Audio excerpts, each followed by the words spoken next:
not too oppressive. Here's looking at you, Yorian, Elementals. We're trying to do things that are not as much what I've been seeing, of course, given that everybody's previous streaming at once. All sorts of decks are getting played out there, and I won't pretend that anything I have here is at all original. In fact, I stole some of them from my teammate Yeoman. But mostly looking to avoid what seems like the #1 deck with a bullet so far, which is Varus Yorian Brews. I'm sure that will eventually not seem like the case, but right now we're trying to avoid playing Yorian, and we're trying to avoid playing sort of boring Song of Creation combo decks. We might play some 4-color Lucky Clover Song of Creation, which is not boring. But we're going to start with just some nice mid-range blink stuff. Jeskai, Lucka. And then we'll advance from there. Let's jump into the queue. All right.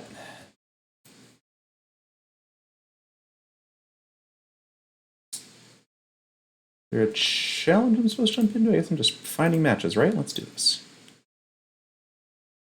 Hey there, 781 and Incarcerated Geneticist. Good to see 2 of my regulars jumping in right away.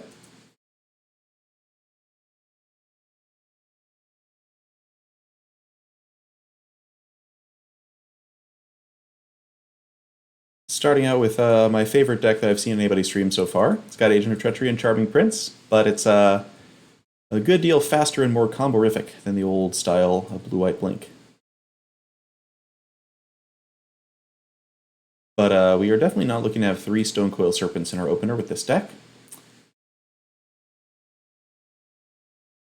So we're going to try and do something else now. The combos with this deck, for those who are watching so far and don't know about them, are we're using Lucka to exile 4 drops, which is the top of our curve, and grab Agent of Treachery, which is the real top of our curve.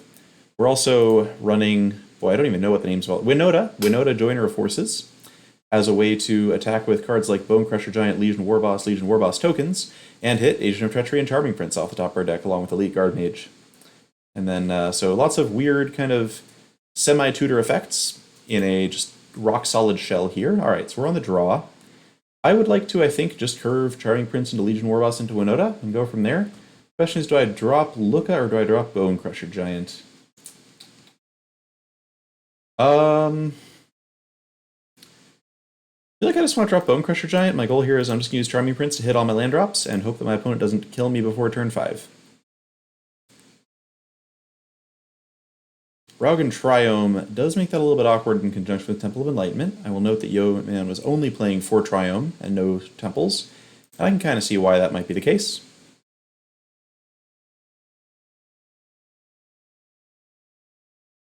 Alright, haven't seen a lot of Skull Prophet decks on stream so far. I'm curious to see what this is going to be about. And a Prince, just look for untapped lands here. Second Lucka, nope. Fabled Passage, yep.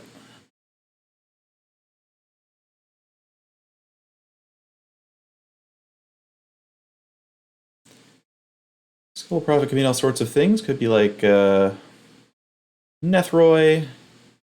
Could be the Vivian Molderhulk deck that Yo-Man was talking about. Okay, Erstwhile Trooper means it's neither of those things. Could just be Golgari Graveyard stuff. I do love Skull Prophet, though. This card is cool. And I'm totally just going to block it.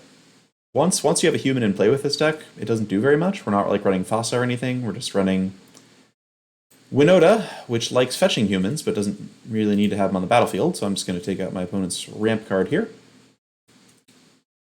And then jam a Legion Warboss.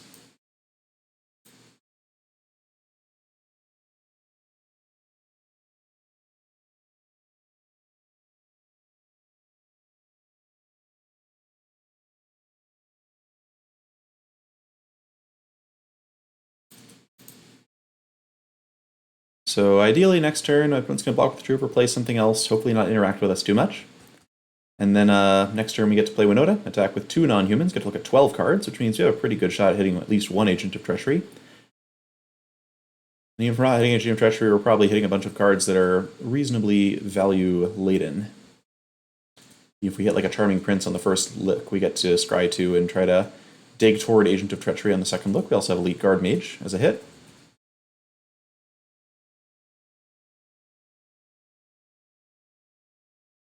Okay, opponent looks to be doing some kind of combo thing, maybe.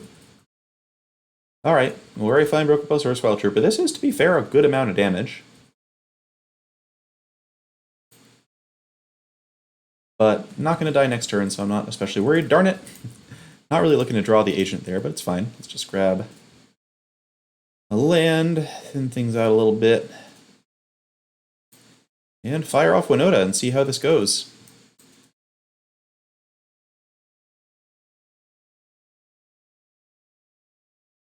If we find our way to a land, then Lucka is going to be able to drop Winota and probably find us an Agent of Treachery. We do have one single copy of Yadaro, just as a way to hit something off of Agent of Treachery plus Lucka.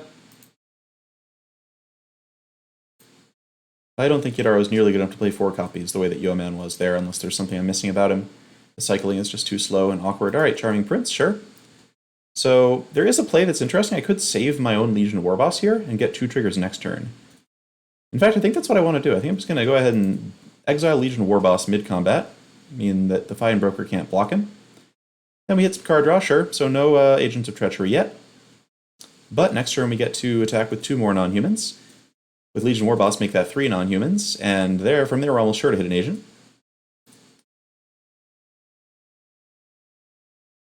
Got a little life gain, so we're not going to die. This is a really smooth curve. I like what this deck is doing.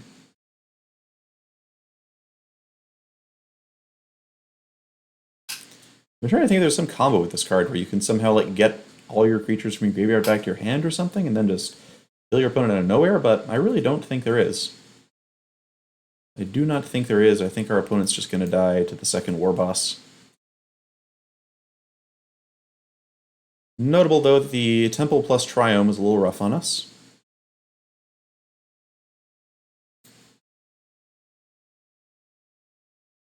Maybe we don't actually want to be running that many tap lands, given how hard we want to curve from 2 to 5.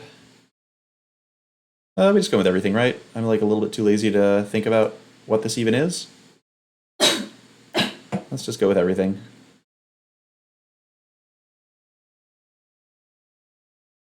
Alright, Agent. I guess I'll start by taking their blocker. Agent. Other blocker. Miss. Oh well. That was a pretty good turn. Good game, opponent. Good game. Is that lethal? Yeah, that's quite lethal. Cool. Alright, that was nice. I liked what happened there. So ideally this deck is dropping Agents of Treachery into play by turn 5, which seems like it's going to be about the key turn in Standard for doing things like dropping Agent of Treachery into play, based on how ridiculous all the green decks I saw were. But having that plus a little bit of Bone Crusher Giant as early interaction to fight aggro, plus some late game grind with Lucka and just bouncing agents over and over again, means this feels like it could be competitive. And a little awkward to have the agent hand. I'm torn on whether to keep this. It doesn't really have any of the really good cards in it. But it's got some lands and a 2-drop. I feel like I'm probably not supposed to do this, right? This Agent of Treachery basically isn't a card for all intents and purposes. Alright, this is reasonable. Keep this, dump the make it the Fabled Passage. So this hand just goes Stone Coil into Winota, into Lucka. Slow, of course. You don't really want to be going 3, 4, 5 in a regular game of Magic, especially not on the draw. But hopefully our opponents are being slow and lazy too. Alright, Stone Coil. Part of me wants to keep this because then I can go 2-drop, 3-drop Winota, hit 2 triggers off Winota. But I actually do really need to hit that 4th land. I need to be more disciplined than that.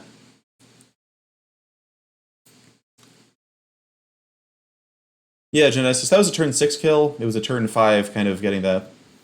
Oh, come to think of it, that actually was a turn 5 kill Incarcerated. It was pretty nice. All right, another Skull Prophet deck. Look at that. Currently undefeated against this archetype. Guess we're just jamming Serpent here. Plenty of things I could draw next turn that I might want to play. Currently on 26 lands in the deck, which feels about right. Yoman was running 25 with 4 copies of Yadaro to cycle. All right, Mothra. Mothra is fine. This implies our opponent is not going to be interested in actually killing us anytime soon. We're going to be doing fancy aristocrat tricks, but I should have plenty of time to work around those.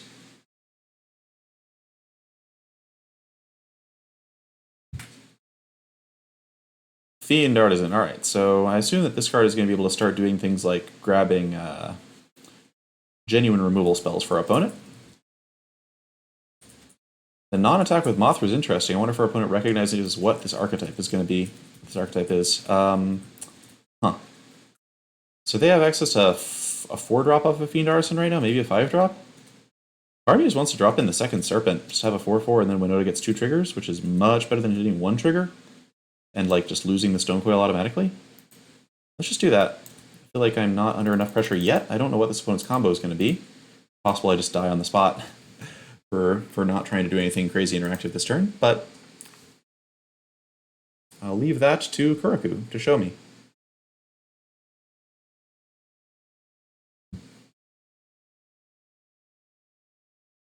This is definitely my favorite Godzilla art, by the way. I just love skyscrapers on a Magic card. Don't want it in every set, but gosh, it looks cool when you get it once.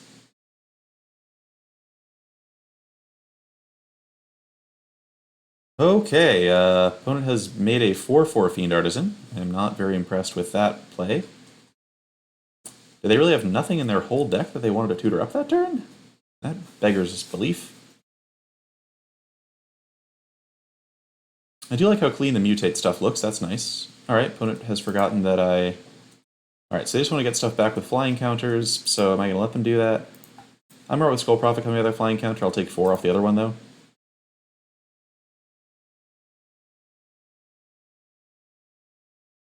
Okay, Legion Warboss is cool, but I think this is supposed to be Winota time. We can just Warboss next turn. And do I throw away Stone Coil to have a shot at hitting another human? I don't think so. I think it's a pretty good blocker, honestly. At this point. Let's just go in with 1, see if I hit something. Great, Leak Archmage is nice. Very clean hit. Hit another Agent of Treachery, which is sad. Fortunately, it has Indestructible, so Mothra can't do much to it here. Next turn, I either go Warboss and I get 3 triggers off Winota, which has a pretty good chance of hitting me an Agent. Or I just draw a 5th land, and then I can play Lucka, exile Guardmage, get probably an Agent, or Yadaro. And then Yadaro, attacking with Winota, gets me another trigger, which can help me find an Agent. Opponent Legend rules their Mothra. Wait, what? Oh, right, it's Luminous Broodmoth. Darn it. Alright, that's the thing that gets me. If you have your Godzilla cards be like Legends, that's fine. But the fact that my opponent now has just 2 copies of Mothra in play is kind of getting me a little bit, to be honest. I don't know what's going on. Alright, so we obviously get to block this gold Boneyard Lurker for free. We have hit... Alright. Yep, nothing super impressive here. We're just going to Warboss, and now I think I'm just going in with everybody. I just want to start hitting Agents of Treachery. I'm feeling impatient. I'll attack. Does Winota attack? I'll hold back Winota. Probably go ahead. I'm going to have enough attacking creatures here that maybe I can just afford to attack with Winota. Let's do it. I have another Winota in hand. Let's just get aggro. See if I can just seal all my opponent's blockers and kill them. Charming Prince! Alright, what are you doing, buddy? I think you just scry for me, see if you can hit me an Agent. Okay, so we see 2 non-hits.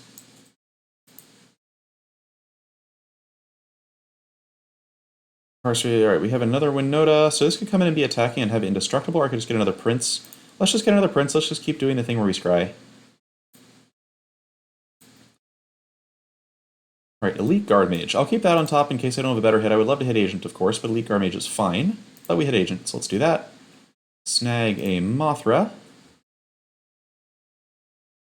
And is that lethal? They can block 8 damage. They take 2, 4, 5, 6, 7, 8, 9, 10, 11. Drat.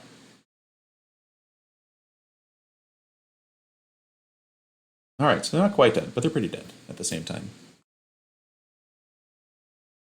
Oh, this is definitely not a Dirtle format. If there is a Luminous Broodmoth deck, I would not be surprised if the Luminous Broodmoth deck was just White Weenie with Luminous Broodmoth against Wraths, and you weren't bothering to do all this Dirtle stuff. Or eventually, I guess, people will figure out which interactive creatures they're supposed to be playing, and then Fiend Artisan will shine, but that did not look impressive.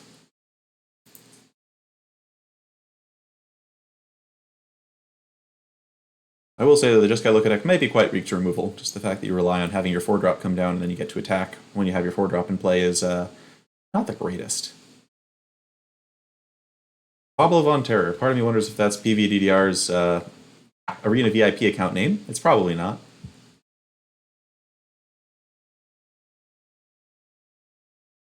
But 2-0 with Jeskai Lucka. I should probably let's experiment. Let's see if I can put my record up on screen and play around with that a little bit. Let's see.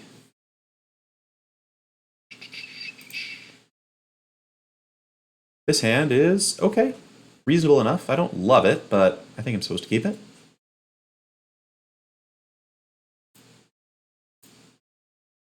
Alright, so opponent just gives up. Alright, so we are on Jeskai Lucka, and we are 2-0 with it. Trying out my new Stream Decker capacity here. Alright, is that visible?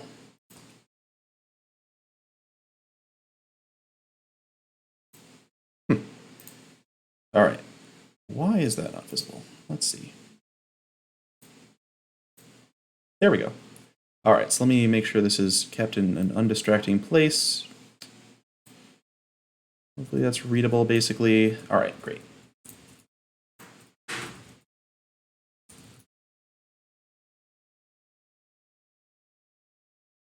Kevlar Man, you are correct. I think my conspiracy theory has been disproven. Yeah, Incarcerated Genesis, I think you could run the less Dirtily Abzan mid-range deck, but I don't know. I think there's like a pretty... Dirtily has a pretty harsh definition in this format. You need to be killing people pretty fast. Your Abzan mid-range deck had better be running Questing Beast. And a bunch of them. Alright, this hand is fine. Again, Agent not the best thing to have in your opener, but the rest of what's going on is fine by me.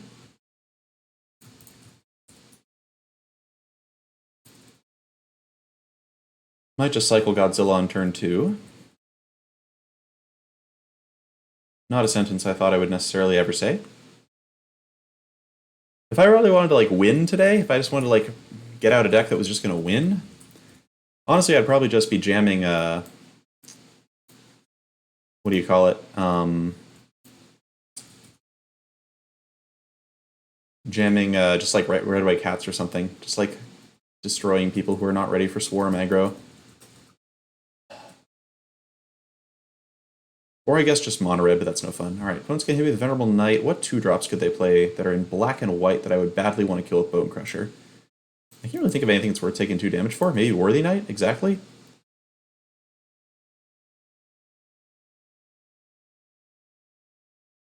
Okay. I like that we have the good shot at just curving Bone Crusher into Winota here. That's good. Or we could War Boss. It's just War Boss. Opponent might have Blacklance Paragon. If they do have Blacklance Paragon, they should have played it when I shot down the Venom Light to give it a counter, but whatever.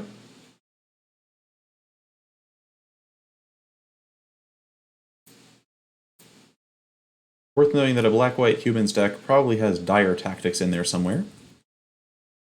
So, in theory, it might have been a better play to go with Stonecoil as a 3-drop, because Stonecoil can't get hit by their gold removal spell, and Legion Warboss can. But, I'm not going to try and out-metagame my opponents on day 0 of the format.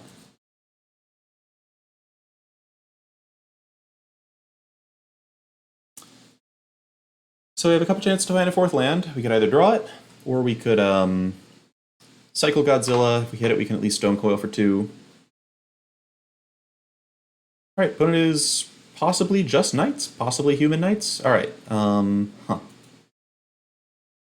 So if I go Winota attack with everything, I just lose Warboss, but I get 3 triggers? That has to be worth it, right? Like, the odds of hitting an agent are just pretty darn high. This curve feels sort of broken, honestly. Team Clover is definitely going to want to be drawing a lot of Bone Crusher Giants in this format, if this is the kind of thing people are doing. Whew. Alright, hit Charming Prince. So I could go Charming Prince, save the Warboss. That's a play. Or I could just draw some cards. Let's just draw some cards. I don't feel any burning need to save Warboss, especially since I can just steal this Acclaimed Contender anyway.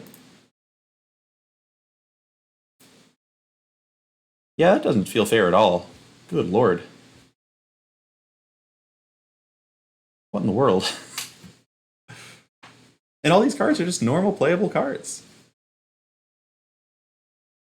Like, seriously, that was turn 4.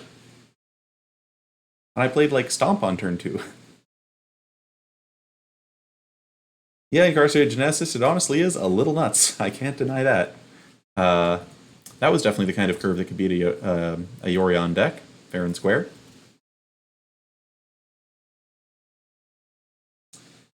Yeah, I've been trying to think if there's like a version of this that could play... Oh, there's the Dire Tactics. A little late, though. I've been trying to think if there's any companion this deck could possibly play, and I don't think the answer is yes. You could, like, get cute and go with, like, Garuda and play Raise the Alarm instead of Warboss, maybe? I think Raise the Alarm might just be playable in this deck, also. But, I think the Warboss is probably a little too good to give up, and Garuda is not exceptional in this deck. Alright, so clean 3-0. Let's update the message again.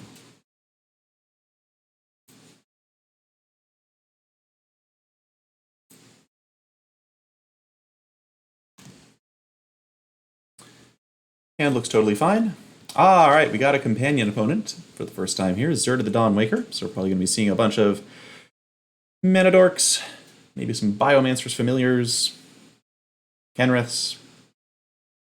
We will see.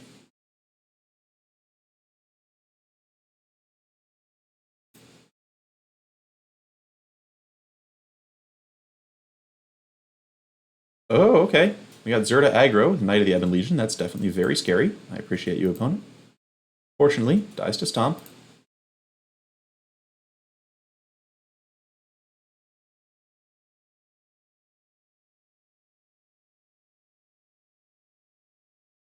Hyper the Swarm. Alright, that is a card that is legal to play with Zerda.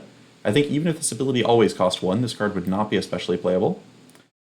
Am I princing here? Yeah, we're just going to prince. I want to keep hitting land drops, as usual. This deck's probably going to go to 27 at some point, at least. No to Agent, yes to Mountain. This is kind of like what happened with Blue-White Blink, where I think Martin Hughes' originalist had 26 lands, and I wound up going to 27. I just couldn't stand it, and I think I might have played around with 28 at some point. Alright, so this is a game where we're not doing the like broken thing right away. We're playing a bit more of a control role against an opponent who's actually applying some pressure. Which means that we're going to try and curve Guard Mage into Lucka, get Agent of Treachery going, do some stuff. And we're going to stomp this Knight of the Ebon Legion before it starts coming in as a very, very large creature. Goodbye.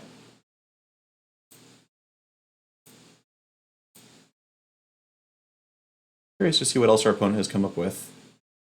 I guess Weaselback Redcap is like reasonable in this kind of deck. Certainly having more Knight of the Ebon Legions is also reasonable. Ikoria Mountain's Blaze. Okay, that's a cool one. I can appreciate that. What does this card do besides making activated abilities cheaper? It's untap a target creature can't block this turn. Yikes. That's a good one to be aware of. Alright, Good Guard Mage, or I could just stomp this other Knight of the Ebon Legion and just play a Stonecoil Serpent. That's honestly pretty tempting. I think this is our Stem the Bleeding and no Knight of the Ebon Legions for you turn today. Oops.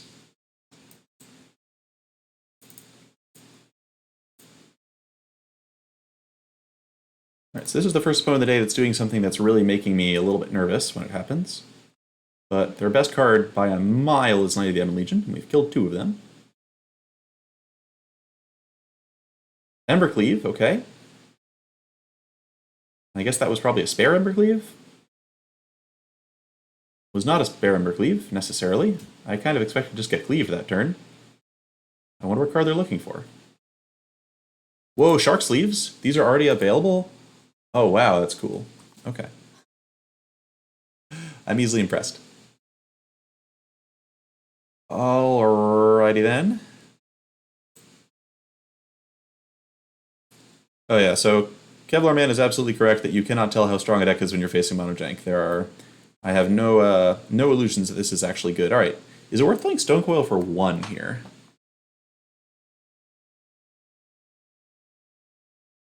It's great if I draw Winota. And next turn I'm going to play Lucka anyway? Kind of don't hate just Stonecoil for 1. Like, I feel like my mana's going to be spoken for a while here, and I just like having another creature that works with Winota. No other scary stuff does Oh, I'm just realizing Zerta makes Embercleave cheaper to equip. That's pretty sick. That's really good, actually. Huh. Piper this war, I'm going to start sealing my stuff at some point, but not soon enough to matter. Gutter Bones is 1 mana to return. That's cute. There are a lot of cute stuff here. But 2 mana 1/3s still are bad at attacking and stuff. That's my smart conclusion.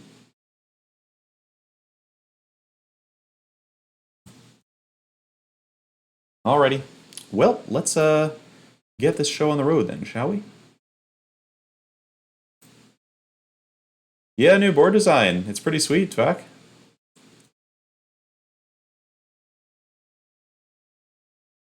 Everybody's playing on this Ikoria lava pit. It's a little dark for me. Like, I'm hoping there's like something slightly brighter available as well from this. But alright, so we're gonna go Lucka. Probably should have attacked first because I'm gonna be minusing on this guard mage, so if my opponent is like Murderous Rider, I get embarrassed here. Oh man, they do have Murderous Rider, don't they? They're pausing like they have Murderous Rider. Oh no, they have a bunch of activated abilities. Never mind, I'm being silly. Alright, so I'm gonna get my attack in, and then I'm gonna hopefully just go get an Agent of Treachery.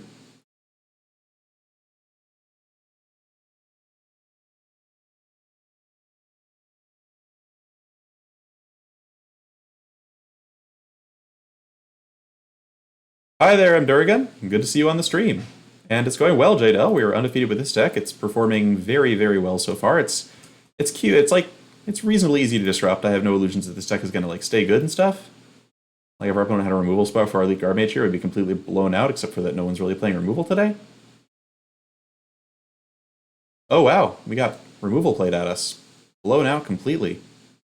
Alright, well, guess we just gotta go Steam Vents and hope that Lucka survives till next turn, thanks to these Stone Coils. Glad I played this when I was at 1-1. Yikes, actual removal. So unfair. It's possible that with the board as even as it was, I should have just plus Lucka, honestly. And that was maybe greedy, but it's the first time we've actually had a Lucka in play like doing stuff, and I kind of wanted to do the thing. Alright, Cavalier Flame. That's definitely a strong card with Zerta. Albeit kind of expensive. I see our opponents playing more Zertas in the main deck, which is interesting. This is definitely neat. I appreciate what's going on. Raugan Triome coming in with the perfect daggers. Let's see. So I could go Bone Crusher Giant, minus on Bone Crusher Giant, try to hit Winota or Agent of Treachery.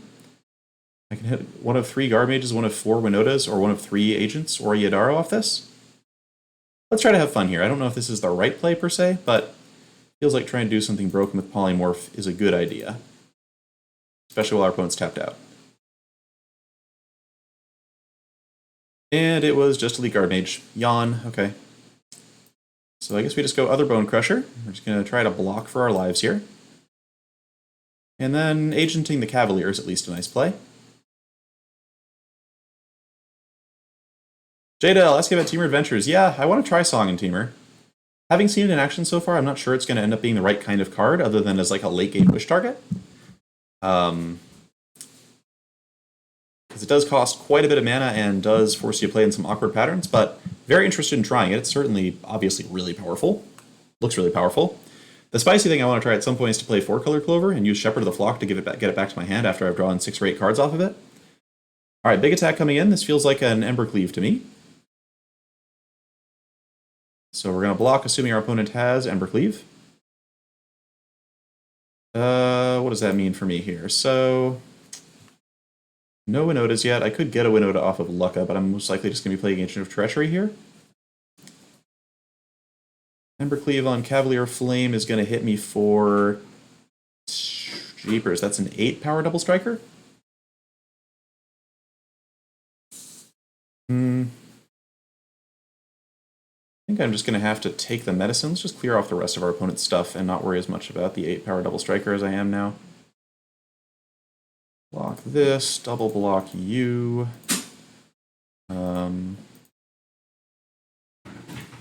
And throw a single lonely 1/1 Stone Coil at the Cavalier, get Embercleaved, and then move on from there. Oh, this has Menace. I see. Okay. Rethinking things. Alright, so we're just going to ignore the rat token then. Block Piper, block Oread. Just double block the Cav? Nah. Nah, this is fine, I think. We'll just run it like... Actually, Embercleave does kill me with the rat, so I can't leave the rat unblocked because it has Menace. It's annoying. Alright, so we're just going to single block Oriad. We're going to double block this rat and do it like that.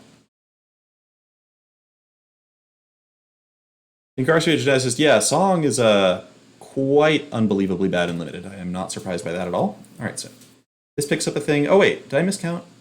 Oh, I did miscount. I'm exactly dead to this. Oh well, wasn't beating Embercleave there anyway, I think.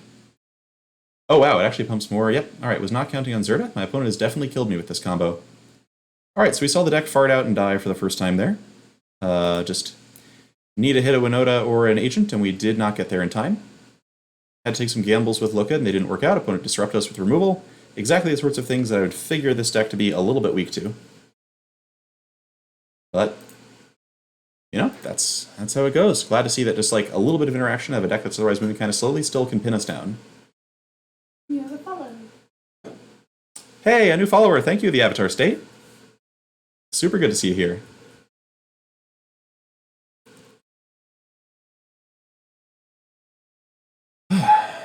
But yeah, we had other options that game too. I think if I just plus Lucka instead of going down the Guard Mage, when our opponent had all that open mana, that might have been a wise play. It's the kind of thing that if that becomes a real constructed deck and you know how much removal they have, you can easily play around it.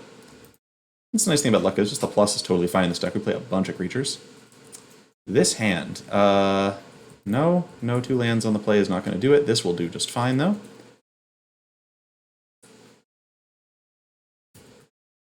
Okay, and we'll just dump Passage.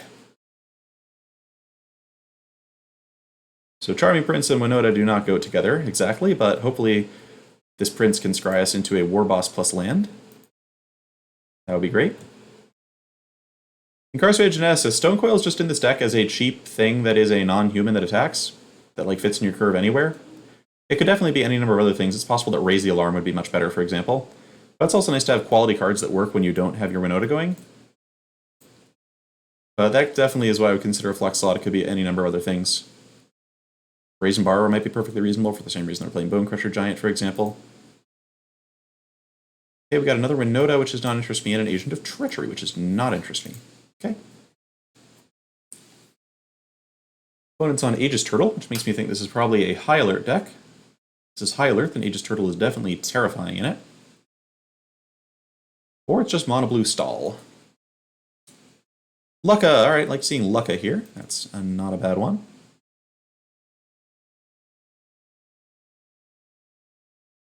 Spread Scry at this point, I'm looking for like Elite Guard Mage.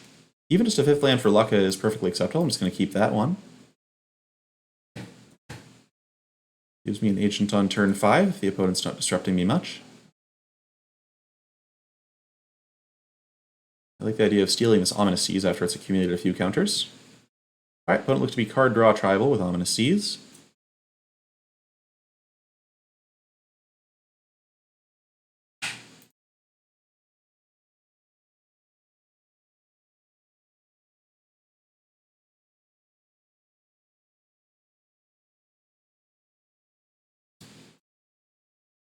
Oh, hadn't even really noticed her animation.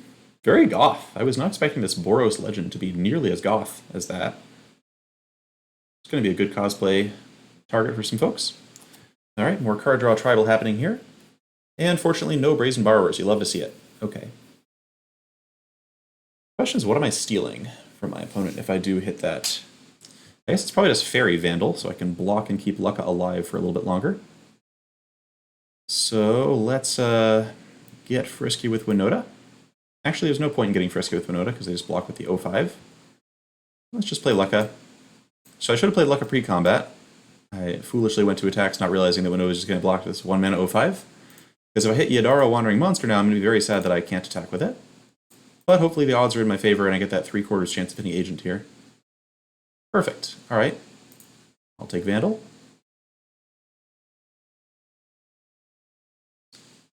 So now future draws of Charming Prince are super good. Lucka can minus an Agent of Treachery to get me an 8/8 Trampler. Okay, Sea Dasher Octopus coming down. Does my opponent have a way to get rid of the Fairy Vandal? This card looked really impressive early in the day, and then I realized that the card Arboreal Grazer is legal. And I'm not sure how I feel about Sea Dasher Octopus at this point, given that. Huh.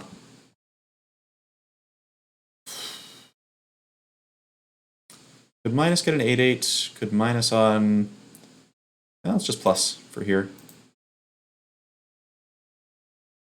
Okay, Garbage Bone Crusher. I don't mind just... Probably just stomp, cast Bone Crusher so I can cast Winota next turn.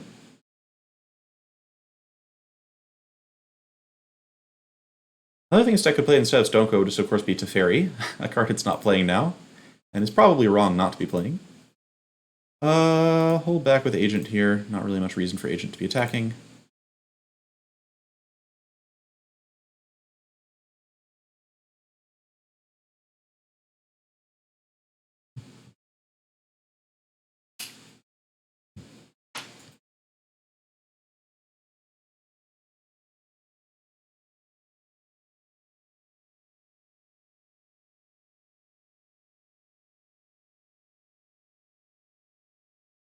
And I'm actually going to turn off the viewer message for now. I think it's not that productive to be trying to do record keeping after every game here, since we have untap.gg available anyway. Okay, of one mind with... Would be cute if our opponent's playing humans. I haven't seen if they're actually playing any humans. They do get a Kraken off the seas, which is cool. 2 mana, very slow 8/8. Another Agent of Treachery is neat. So I think this wants to be... Start with Winota. Swing with my 2 non-humans, including the Stolen Fairy Vandal. It's nice how that compounds. Hopefully hitting some more agents or some Charming Princes. Whiff. Charming Prince, great. Use Prince to blink the agent.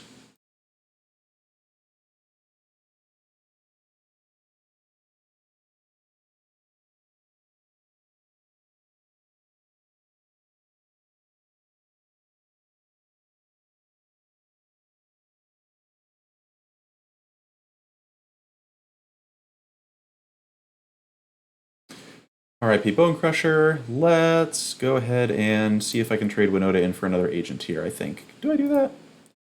Only have 1 non-human attacker coming in, so yeah, let's just do...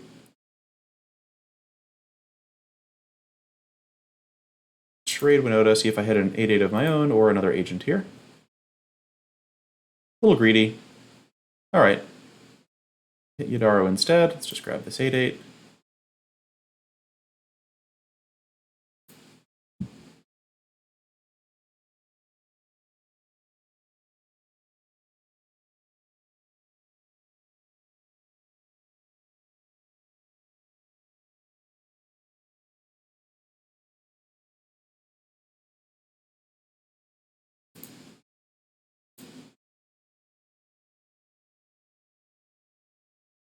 I assume this is lethal, given the trample on the Godzilla.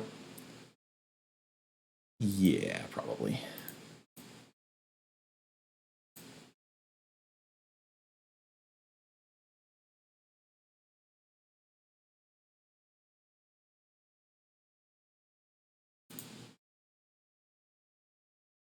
Okay, that was something. That was something. All right, let's try switching decks around here. Doing a long-ish stream, but we have a lot of decks to play, so I want to try a variety of different things and just see how they all feel. This guy deck feels very... Oh, wow. Thank you for the subscription, Mitchell Noble. Assuming you're the Mitchell Noble I know in real life, in which case it's excellent to have you here on the stream. Hey, great to have you here. This is Mitchell, friend from college. One of the funniest people I've known in my life. And Magic fan as well. All right, so let's swap decks out here. Got a few options. So there's Gyruda Combo, which you've probably seen from some other streamers already, if you've been watching Ikoria all day, as some of us have. There's like a Nethroi deck running Umoria as a companion, which is basically just another Agent of Treachery deck. Agent of Treachery, the #1 finisher in Standard, probably for a while. Where we're just milling our deck with Gorging Vulture and Skull Prophet, Cavalier of Thorns, and playing Nethroi and getting back Yaroks and agents and stuff. It's one iteration of that deck. 4-color Clover Song. We're playing kind of a combo version of Clover with Rosethorn Acolyte to make lots of mana, shuffle the flock to bounce Song of Creation back to our hand, and Song of Creation to draw lots of cards. The problem is, even though we play the Song of Creation might be a more powerful engine than Escape to the Wilds, in order to really enable it, we are forcing it a little bit in this deck. We're playing a bunch of much weaker adventure creatures. That's probably not a worthwhile trade-off, but it might be fun to go off with the card at some point. Clover Song, somebody says. All right, let's try it. Let's see how it goes. Be very surprised if it's better than regular Clover, but at least gives us a sense of how Song of Creation plays in this kind of deck. But yeah, trying to squeeze 4 colors, even with some tri-lands, is pretty awkward. So we'll see how this works out. It's also a little tricky that now I'm playing 6 tap lands and trying to enable... Alright. I guess so. We got the Song, we got the Shepherd. There's something going on here. Got a little bit of interaction. Let's try it.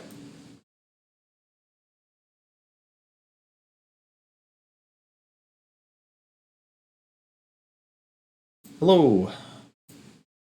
All right, we got Aristocrats or something here. Sure, sure, sure. And I guess I'm just going to get the Triomes out of the way while I can. And meanwhile, let's switch out the deck in Nightbot before I forget. Where is Clover Song?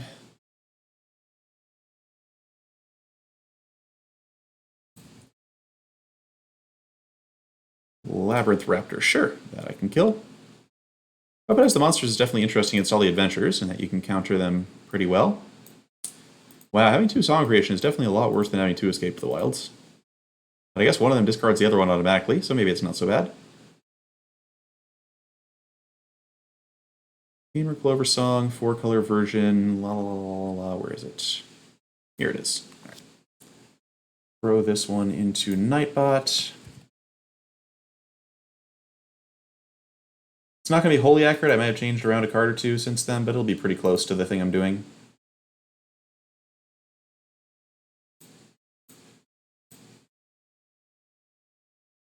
Okay, Rotting Regisaur. That one we can repel pretty easily with the usual tricks. What else am I even doing with myself here? Obviously can't play Song. Am I just borrowing and that's it? Could hold up a Stomp in case they do something else with their time, but I like that Borrower plus Shepherd lets me bounce this thing a couple times. That's nice. Could jam Bone Crusher and just chump it for a turn, since they can't cleave it right now anyway.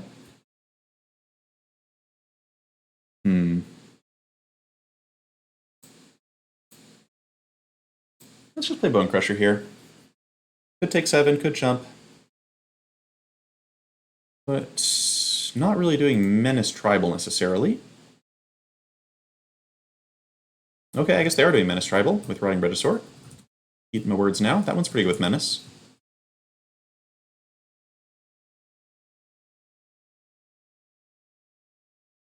Mitchell, sorry to hear that. That is some terrible luck right there. Alright, getting lands. I like lands. Lands are good. Do not like the fact that this deck has to play a bunch of tap lands. I think you want as many untapped lands as possible with Song of Creation. Let's just punch this thing.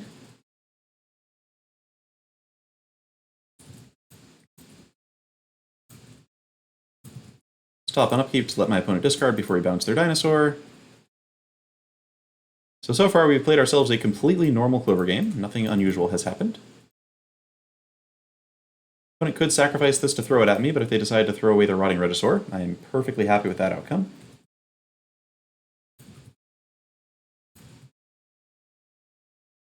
Here he comes. It's cute that Shepherd the Flock can let me chump block this thing more efficiently. There's Beanstalk Giant. Am I just doing that now? Alright, so one option is, if I Song of Creation, I can Shepherd it back to my hand and just draw 2 cards, which is not impressive at all. I could Song now, but I've still got plenty of stuff to do. Let's just Beanstalk, grab a basic, make it a... Wow, I don't even know how to count colors with these tri-lands yet, so I have no idea what I have. Let's grab a Plains. Let's make my opponent wonder what the heck I'm up to by grabbing a Plains, dropping Bone Crusher, can stop a dinosaur now, can even stop a Menace dinosaur. I'm not going to die to an Ember Cleave if they happen to have exactly land cleave this turn.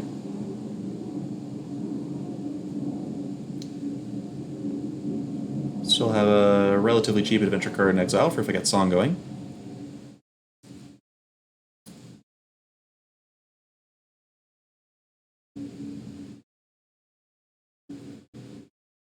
Alright, the presence of Stormfist means I could Shepherd my own Bone Crusher and kill it. That's an option. Alright, let's try it. I'm maybe impatient. I want to try Song of Creation out. I've got a white open. So I get to play this, do Lovestruck Beast, draw 2, and then at the very least I get to do Shepherd, draw 2 more, put it back in my hand, so it's like an awkward draw 4. Which I've seen worse than that, I guess. Hit 2 lands. Alright, hitting 2 lands is real nice. I'm a big fan of that. So now I get to go you, shock in, Shepherd back my own Bone Crusher. I can then stomp the Crusader. They can sack the Crusader at me, which is a little annoying. Or I could bounce the Song and just draw some cards.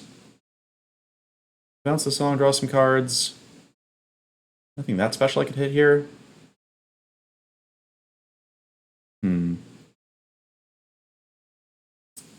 Interesting.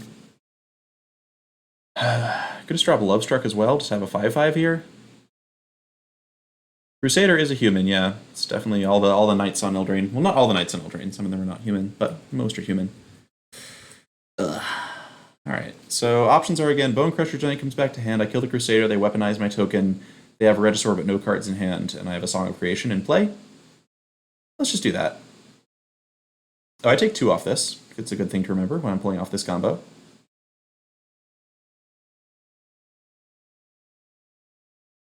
Draw 2, none of them are especially special cards. And we'll just stomp down. Could wait till their upkeep, which gives them another card, but forces them to spend 2 mana on Weaponize. Oh, I can't do that, though, because I'm going to discard my hand, so let's not fall for that. Kill Crusader, get Weaponized. Draw 2 more cards I can't use. Yeah, Song is just downright awkward so far. Like, it's fine, like, we're getting a lot of cards off it, but I feel like Escape would have been just a cleaner play here. And that's even avoiding all the ways that playing a Song of Creation can go horribly wrong. Okay. Well, that was a thing.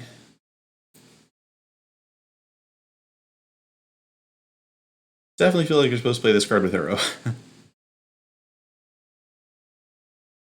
Maybe there's a totally different version of Adventures that's just playing Secret Keeper in a row with Song. No, the Nerdy Steve, that can't possibly be true. Don't say that about yourself. Teamer Ultimatum, Mitchell asks. I don't think so. The problem with Adventures is that your creatures are not nearly as impressive to Ultimatum into play as you might think. It's like you're playing a bunch of great creatures, but they're really just 3-drops. Like, there's nothing exceptional about them. Ooh, alright, Rosethorn Acolyte. Alright, now we get to go off. This is going to be fun. This is going to be a good turn. Still, I don't think this deck is especially great, but I am impressed with how this turn's going to go. Oh, another Clover's good. Okay. Let's just jam the other Clover here. See if we can start hitting some Beanstalk soon. If not, we have Lovestruck Beast, which is also fine.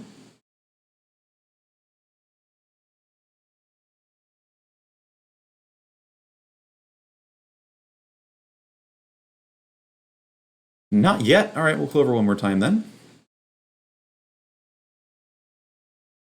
Okay, starting to run low on stuff to do here.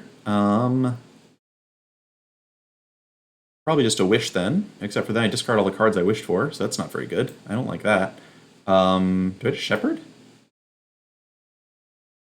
I kind of think I'm just supposed to Shepherd and then hopefully hit like a Borrower or a Bone Crusher or something. Missed on that. Okay, so I get to play another land out. And I guess I can play Fae of Wishes and have a 1/4 on board that gives me this card anyway. So we'll just do this. Fae can then come back to my hand next turn and go fetch Jace or something and probably win the game off that. Punch the opponent, because why not? I guess I'm actually still dead to Embercleave with that attack. That was a bad attack. I should not have left myself dead to Embercleave off the top. Yeah, Wenjidor, I think you're supposed to be playing Merfolk, Secret Keeper, Thassa's Oracle, like mill yourself stuff with this deck. Menace, Labyrinth Raptor. Not worried. Okay. So that was weird and awkward. But maybe. I think we'll try another one. See how it goes from here.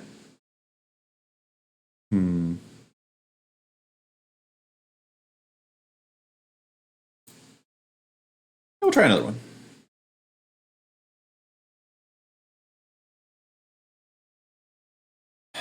If you get like Clover being early, then Song of Creation might bury your opponent much harder than Escape the Wilds does.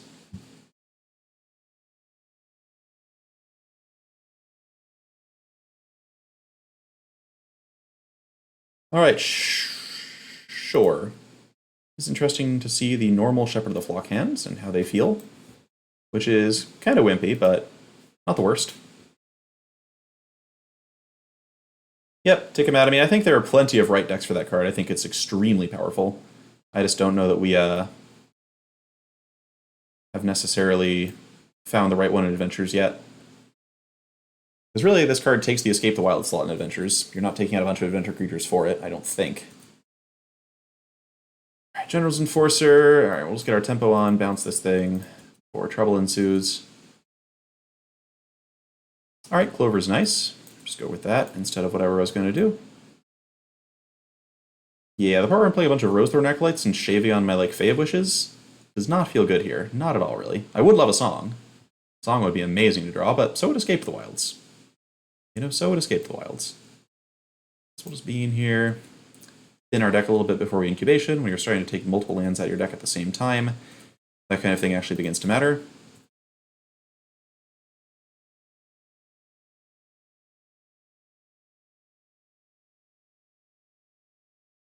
I'll just take Bone Crusher Giant here. Can't actually play it, but whatever.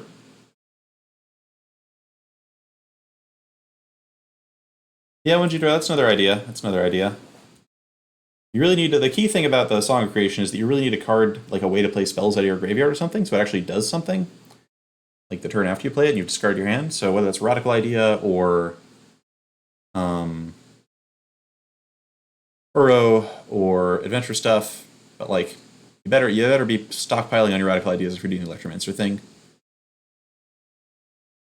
Yeah, infinite ways to break this card. All right, so now we're just going to do this, and I think we're just going to double stomp, cast Bone Crusher. Then we can pick him up next turn with Shepherd if we have to. Or we can go like cast Borrower, double Shepherd both of them back, and then our opponent's just never doing anything ever in this game, which is fun. What does this do? It costs 4 mana to exile a card from a graveyard. Oh, wait. Okay, that's what that card does. All right, we learned a thing today, which is that Judith had Indestructible.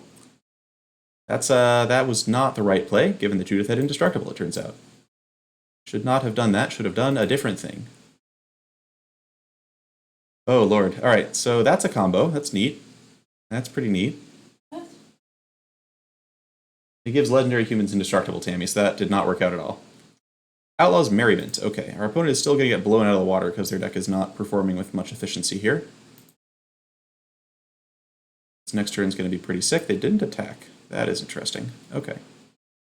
So let's try this again, is my current plan. Let's try this again. We got to be a little bit careful with how we're tapping our lands. This makes blue.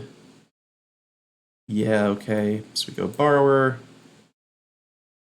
We're now going to Shepherd back both of these. Going to take a little bit of damage, but we get to cast both of these spells twice, which is fun. Shepherd would probably just be Fae of Wishes, if this were my normal deck, and if we had a Fae of Wishes there, we'd of course win easily as well, but this is definitely spicy. Well, Petty Theft, bouncing this expensive Merriment, and this expensive Judith, or expensive, not expensive, but this General's Enforcer. Goodbye, goodbye. Now we're going to stomp out Judith. Second time's the charm. And then I think we hold out Innkeeper just because I'd like to draw some cards off it. Yeah, so once you draw, I'm not actually casting any adventure creatures this turn. So, yeah. Once you draw, it's likely that whatever Clover deck I come up with is going to look a lot like the current one. I think there are some good sideboard cards in this set. Like Song of Creation is an impressive sideboard option. I really like Mythos of Illuma. That's a card that I think is maybe a little bit underrated. Just the fact that I now get access to, if my opponent has an Elspeth Conquers Death, I can now wish for Elspeth Conquers Death. Is kind of amazing, in my opinion. Or I could have jammed Beanstalk. I They have General Kudra, I guess they can kill this. Let's make several smaller creatures and be a little bit more defensive than that. Okay. I do like having this 2 mana 3 power adventure to cast. That's a novelty for sure. Guess I borrow or drop another Clover here, and then decide what I'm going to do land-wise. Alright, we get to keep the Cycle Land in hand, which is nice.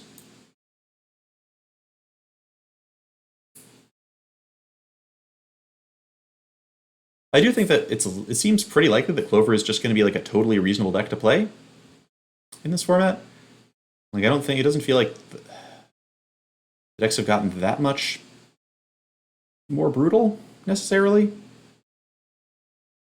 Like, they're more consistent for sure, but if everybody's playing like companion mid-range and they're all just playing like these creature decks full of like creature synergies.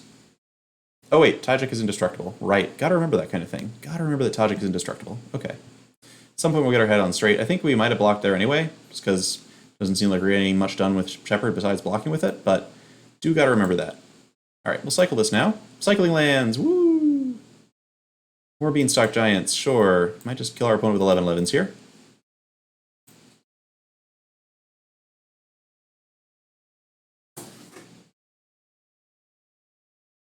Yeah, this card with a bunch of legendary humans. Wow, they had the 3rd copy of Dire Tactics? Are you kidding me? And General Kudra, alright.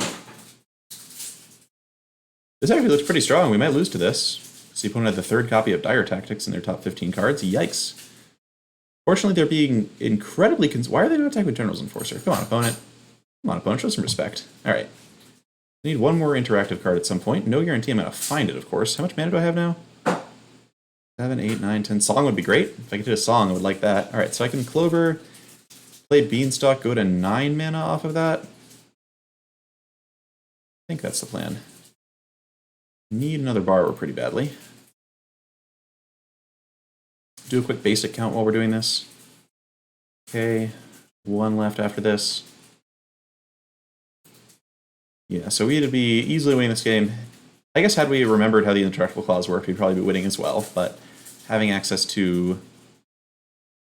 Alright, we're leaving up all the colors. Great, all the colors are being left up. Rose Thorn Acolyte. That is... I guess, yeah, it's kind of cute. It's basically a free 2/3 that draws me a card, which is not the worst thing. Let's go ahead and do this. So once you have several Clovers out, Rose Thorn Acolyte is just free, which is cute. Of course, if this had been like Lovestruck Beast, I'd feel better, but it's still nice. I'm not going to complain too much about it. Alright, let's see if they got Dire Tactics number 4. They could also just sack some stuff to kill Beanstalk, but that's going to take mana and creatures, so fine by me if they go for that.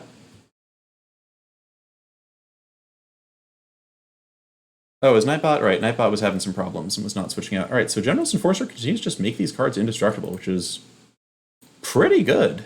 Like, it's pretty good. Alright, I need to... Okay. Come on, Arena. There we go. Like, definitely impressed by the indestructible attacking things that are coming at me. Oh, I could get Cleave Monka. That is correct. Am I dead to Cleave? Definitely dead to Cleave. But can't stop that unless I block with Innkeeper. Alright, so we died. We died because we didn't know what General's Enforcer did, and now we do. So it seems fine. But we definitely saw the awkwardness of the deck there, where like Shepherd of the Flock and Rose Thorn Acolyte were adorable, but just wanted to hit interaction there, and we have cut down interaction in order to play cute combo cards. Alright, let's try the slightly more focused version of Clover here, actually. I'm going to pull out another deck from Scryfall in just a minute here. I'm going to try playing like normal Clover with Song of Creation over Escape to the Wilds. Not doing the fancy 4-color thing. It still plays Rose Thorn Acolyte, which is probably still too cute for its own good, but it's a little more focused than what we just saw there.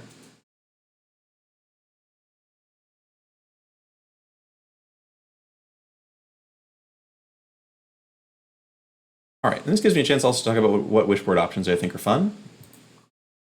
So, this is like early experimentation here, but some stuff I'm running that I wasn't running before.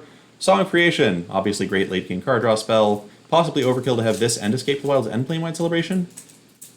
But we're trying stuff. Jace, because Song of Creation is the kind of card that really wants you to have a Jace, so you don't just mill out and die. Mythos of Illuna. And I guess because this is best of one, I might as well be a little bit cheeky and play only one ofs in the sideboard, even though this is surely not super advisable. Why do I keep thinking that card is called Shattered Scales? It's not the Shattered Sails. It's not called that. It's called Shredded Sails. There we go. Play this. It's just flexible removal for various things. And what else? Are there any other cute team or non-creature spells that I was considering in this deck? Something to go with Song of Creation seems maybe cute. Like Find Vanilla, get some stuff out of the yard might be good. Once in future, maybe a little bit expensive. Let's just see what non-creature spells are available to me now. In these colors. That's too many. Let's go with just the fancy ones. See if there's any fancy stuff I want to play. So Mythos of Illuna is a much better version of Mirror Mage, which is a card I used to consider playing.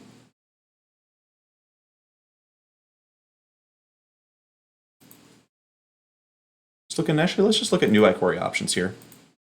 See if there's anything I forgot about that might be worth experimenting with.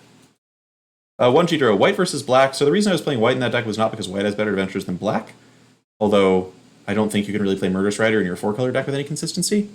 It's because specifically the interaction between Shepherd of the Flock and Song of Creation interests me, where you can, after having a big adventure turn, you can just bounce Song of Creation back to your hand, and then you don't have to discard your hand, which seems powerful enough to be worth a try, especially with the Tri-Lines helping you splash, but I'm not sure yet. Not sure about that one. So there's Essence Scatter, which is a novel thing. There's Fire Prophecy, which is 2-mana removal spells go, is kind of cute. Mythos of Vadrock, which would be cute if I could make white mana, but I can't, so I don't think we're interested in that. Wilt, slightly better return to nature. Vivian's a little bit cute, but we don't really have that much stuff we want to search out. She can grab an Innkeeper off of her -2, which is nice, but no reason that she's just better than like Nissa in the sideboard, for example. Colossification is cute with Fling, but if you want to have things that are cute with Fling, you could just play Expansion. I could just play Fling.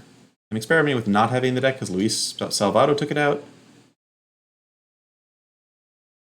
But whatever, let's just do Fling.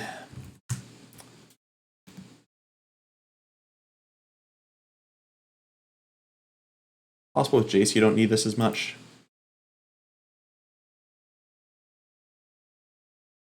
Alright. Deck cannot have more than 15 cards in the sideboard, right? Gust is a one of. Okay. Alright, regular old Teamer Clover Song of Creation. Here we go.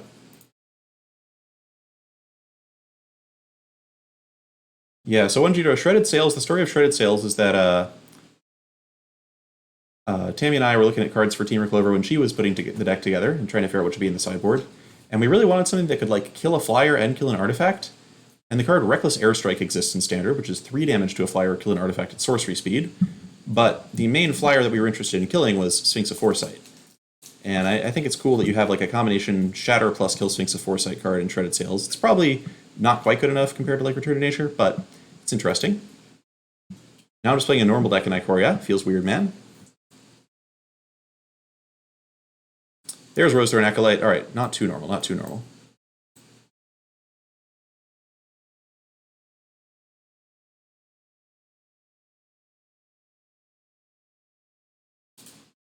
Fiend Artisan, it's a 2-mana 1/1. I wonder what's going to happen to that creature. Alright, so have the option of playing Clover or Bone Crusher here. If I play Clover, I get to play Rosethorn Acolyte and do some stuff next turn, but not that much stuff, honestly. Then again, the Fiend Artisan really isn't a threat until they put another creature down and then untap with even more mana, so clear Clover. It's like a good 2-drop, but it's not the kind of 2-drop you have to stomp on turn 2.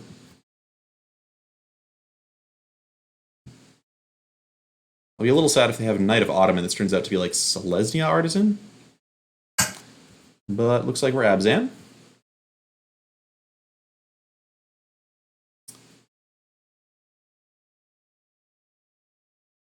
Chamber Sentry, that's cute. So that could kill Edgewell and Keeper. So they're playing this card, I think, because they're playing either Nethroi or Midnight Reaper. They're doing some kind of like combo thing. Where they're going to bring back lots of 0-cost cards from their graveyard and then kill me with death triggers off of Cruel Celebrant, is what I'm guessing they're going for, but we're not going to let them do that. So once again, we have Rosethorn Acolyte, and it's like, doesn't really have much to do here, frankly. I guess I'm going to save it for the Song of Creation turn. Like next turn when I go Song of Creation into Rose Thorn Acolyte, that might start to be kind of cool. But for now, we're just killing everything.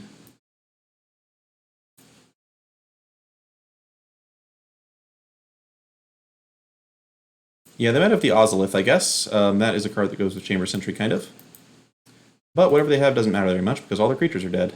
Because this is what happens when you play small value creatures in a Temur Clover world. Huh, my opponent's nickname doesn't have VIP in it. I wonder what that's about.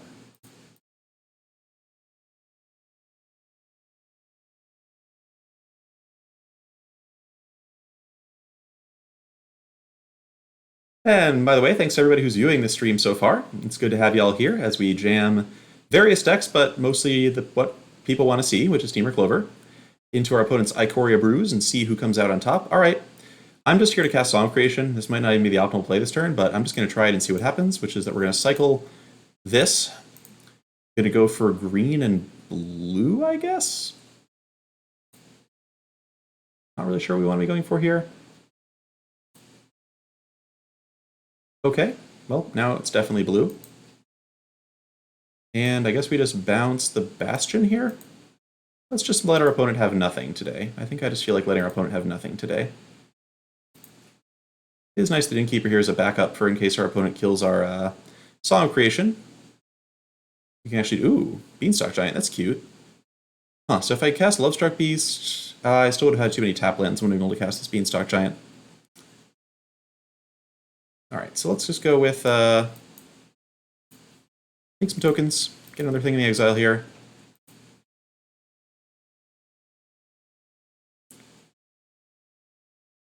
Clover Go Blue, thanks for the follow. Good to have you here on the stream. Alright, and we'll catch Ria and pass. Cool. Alright, so we lose 4 cards. We did get an extra, basically we got an extra land into play, and we're going to make a couple of tokens that turn because of Song, and also our opponent's going to die if we untap with it. Not a bad deal on the whole. I don't mind that. Okay. Okay, second Song means I draw 4 cards and can play 3 lands. So I think we're going to start there. That sounds like fun. Also draws 2 cards itself. Alright, so it might just be combo time. And we have a Jace, and we have some Fae of Wishes, so we're not going to mill to death if we're careful. Thanks for the follow, Hype Tammy. Alright, Beanstalk Giant can, So I need to make sure I don't discard all my Fae of Wishes or I will be at risk of dying. Alright, so I just want to get more mana into play. Mana is what I am all about now. We're going to be through our deck probably as early as next turn at this rate. So one thing I can do here to make sure I don't accidentally lose all my Fae Wishes is just cast one of them, of course, but put it just onto the battlefield so that it can't get...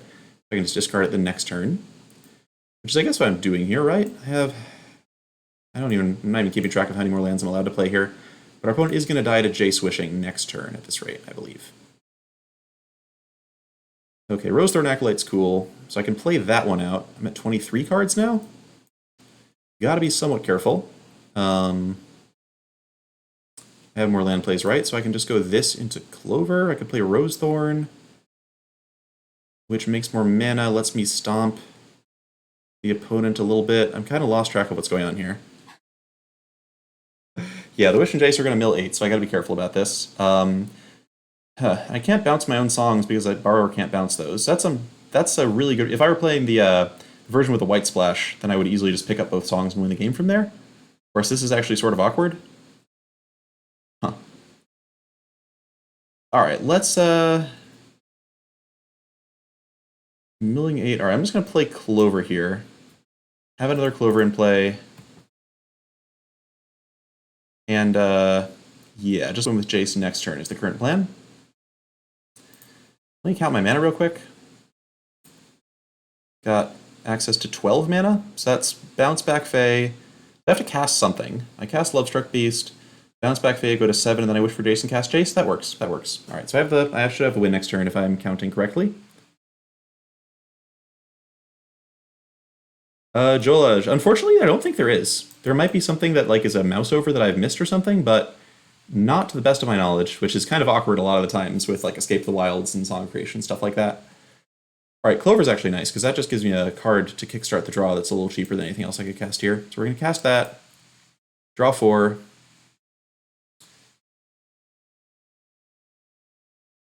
Bounce back Fae, making sure to leave up enough blue that we can actually do Jace things. Right, this is fine, this is fine. And we can also wish for enough cheap cards that we can just jam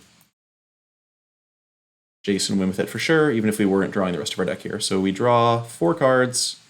We play Jace, draw 4 more, which means we need 1 more card after that. So I can just grab any 1-drop here. Mystic Repeal will do the trick.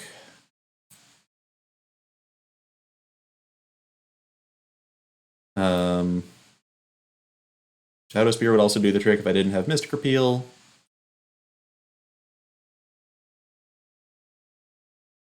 I'll grab Mythos just because it's fun. Alright, now I cast Jace. Draw 4. Play Mystic Repeal, draw 4, activate Jace and win.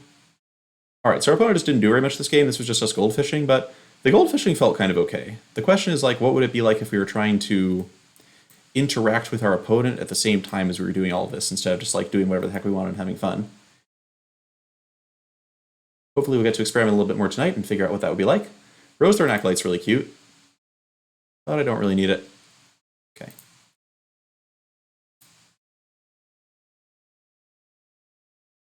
Okay, so that's Combo Teamer Adventures. Guess we'll keep playing that one. That was kind of fun. I kind of enjoyed that.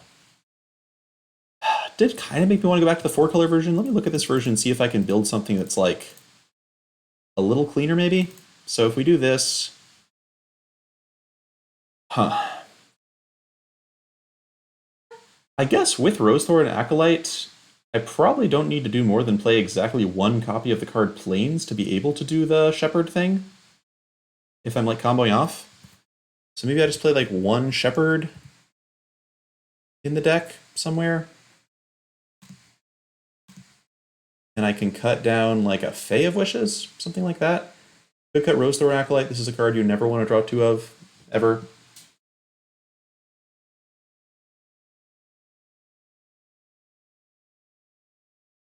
Let's cut Acolyte, see how this feels. And I'll add a Plains over like a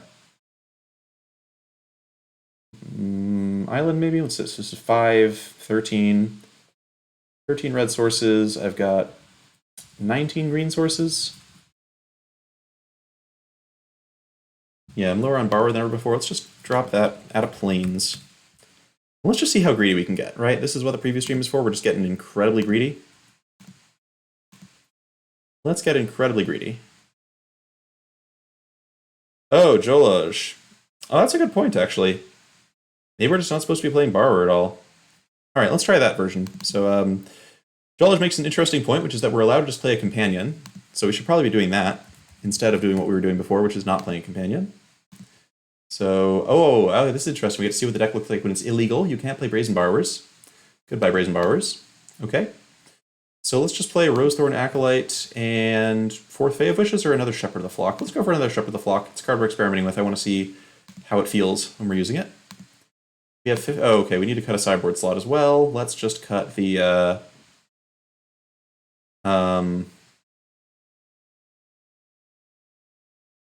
maybe Escape is just complete overkill. Let's cut Sails, whatever. Okay. Alright, we have Gigantha. Gigantha actually seems incredible in this deck, so maybe this is what we're doing now. Like Brazen Borrower, goodbye. You served well. We now have a broken card that breaks all the rules that we're allowed to play instead. You should change the stream title to what the people really want. 1 Jidro. Let me actually, what does Enhanced Surveillance do? I don't even remember. Yeah, so ideally, 1 Jidro, if we're ever in the position where like our opponent could possibly interact with our Jace as we're doing stuff, it seems better that we just... Oh, that sounds interesting. Do I keep double Song? I got 2 lands here. I think that's a mull. This works for me. So the idea is if our opponent is if we're ever winning with Jace, we should be just like in complete dominating control of the game anyway. And I think my plan is that if we're like in complete dominating control of the game anyway, I would rather just sorry, I lost my train of thought. We can just get negate and protect Jace with negate. All right, opponent's orphan guarding. Did I just drop Beanstalk here? This is going to be like a curve innkeeper into Fae of Wishes, draw a card kind of hand. The question is, do I drop a land or do I drop like Beanstalk? I just want to find a cheap adventure creature that I can use to trigger song after playing it. Let's just dump Beanstalk here. That might not be right. I'm not sure about that. Gigantha. Right, the fact that Gigantha... Okay, so Song just curves into Gigantha, which is absolutely insane. That's absolutely insane. Okay. Wow. Good lord. Alright, so we're going to get Clover down here. Opponent's doing Kahira with Castle Vantress, which makes me think it's probably just blue-green elementals. Good.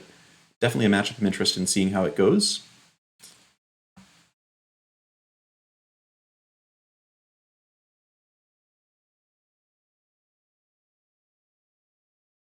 Alright, now we're playing some real magic. Opponent has turn 2 Growth Spiral. Oh yeah, oh, Rosethorn Acolyte is cute. So I could just jam Song Creation on turn 3. Do I think my opponent has any way to deal with Song Creation if I just play it on turn 3? I don't know. Do they? Do they? Do they? Do they? Other option is I could just use Rosethorn Acolyte, cast Rosethorn Acolyte, then cast Song of Creation the turn after that, or cast Gigantha, quite possibly, if I hit another land.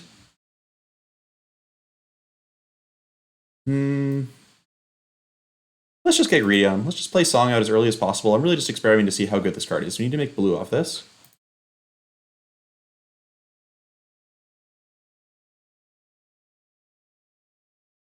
And we're only really losing one card to this anyway, so it's not the end of the world if they bounce the Song here.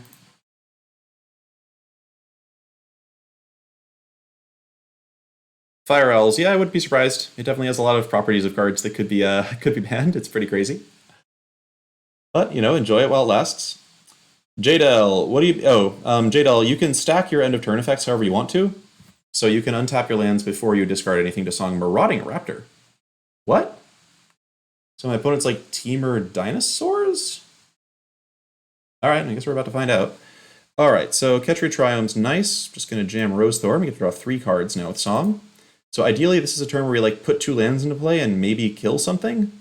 Like maybe Bone Crusher Giant, this Marauding Raptor would be great. Except I can't do that because Bone Crusher is a little too expensive to cast with all these Triomes. Huh. Maybe with Borrower out of the deck and not costing us double blue, we don't even need to play all 4 Triomes? That's crazy. We should be playing all 4 Triomes. Yeah, no reason not to just do this. So in summation, we played 2 lands that turn. It was essentially like we drew a card, played a land, and played Rampant Growth. Not the most impressive thing I've ever seen, but we were darn close to being able to also kill our opponent's Marauding Raptor for free, which is pretty impressive. All we needed was another untapped land or another Rosethorn Acolyte there.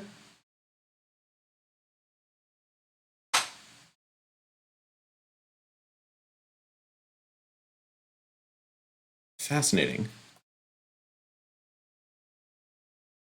Wait, so Marauding Raptor doesn't work at all with this card, because this card dies to Marauding Raptor's trigger. So I don't know what's going on.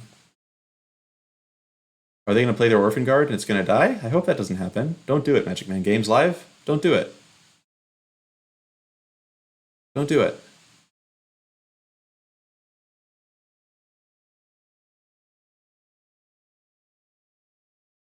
So the thing I'm thinking about now also is like, this has been 4 turns. We played 4 turns so far of this game.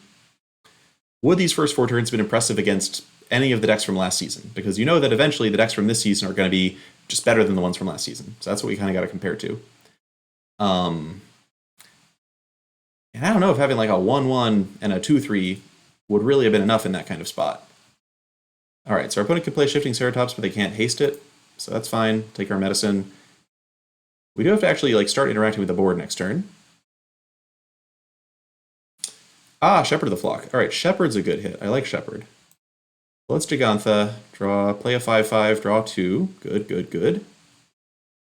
Okay, we get to hit our land drop. We can't Beanstalk yet, but what we can do is some weird fancy stuff. So I can bounce. I can play Shepherd, I can bounce Acolyte and also Clover, which means if I draw a green source, I can then turn Acolyte into a Beanstalk this turn. Let's try that. I'm going to target Clover with Shepherd because it's less likely to be a target that we just lose. Oh wait, that was not supposed to be... Why did I target Clover? I was supposed to target Acolyte and Songs. That was very bad. I should not have done that. That was completely wrong, and there was no reason for me to have made that play. All right, well, I'm going to target Song now because I don't really want my Clover to get discarded. All right, got to think more carefully through these plays, but it's fine. It's a slight setback. Oh, but now Song's not in place, so I can't play a second land. Wow, that was disastrous. All right, this is great. We're getting the kinks out. That was horrible. We did not think at all about the consequences of our actions there. So had we bounced Acolyte, even if we had bounced Acolyte and Song, we wouldn't have been able to play another land and use the Acolyte anyway. So that's important to know. Kick you indeed. Kick you indeed.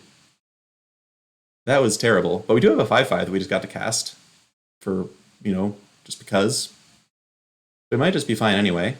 This Kahira still can't come down because of Marauding Raptor. Oh. Yeah, this card gets interesting again, huh? There are a lot of dinosaurs in this set.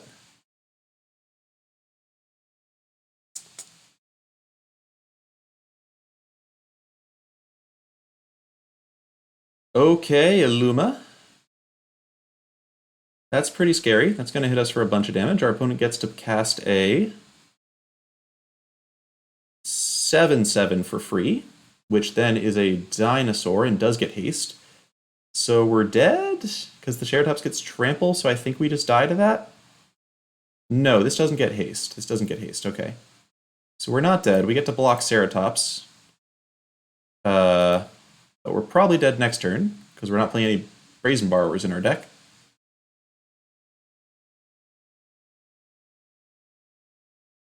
So this is the part about not playing Brazen Borrower, is that you die to creatures a lot more if you're not playing Brazen Borrower in your deck. Gigantha, not free. Not free. Okay. Anything I can do at all that's like worth trying? How do I get rid of Illuma without Brazen Borrower? I legit can't. I have to like draw a Fae of Wishes and chump with it against this Flampler? And then also find enough stuff to like stand in front of Godzilla? I don't like this at all. Oh, and I can't cast this except for with Rosethorn Acolyte because I'm not playing white in the deck right now. Yeah, I think we just died. If I had a Song of Creation play at the beginning of that turn, we might have been able to bail out somewhere. But boy, not having Borrower is a big cost. I'm interested in running this through another match, but Borrower really just adds a lot to the kinds of things you can answer. Because there were just no draws in our deck that saved us there.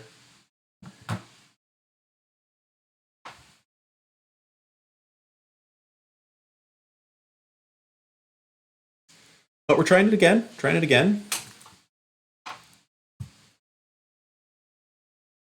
Like, Shepherd was interesting there for sure. Had we, like, bounced the correct things.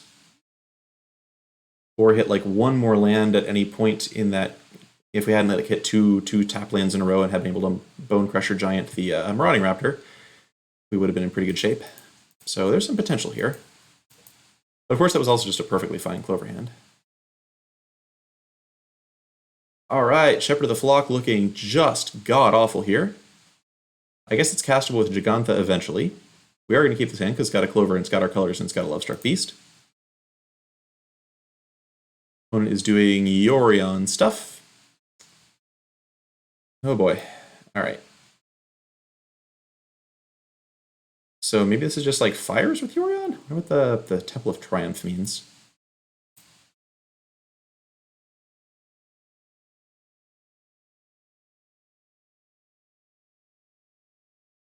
Well, I'm puzzled. Okay, another Clover is a good one.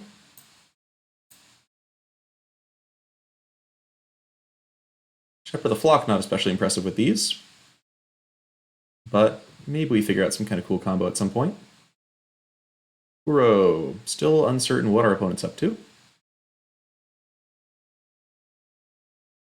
Yorion still doesn't do anything.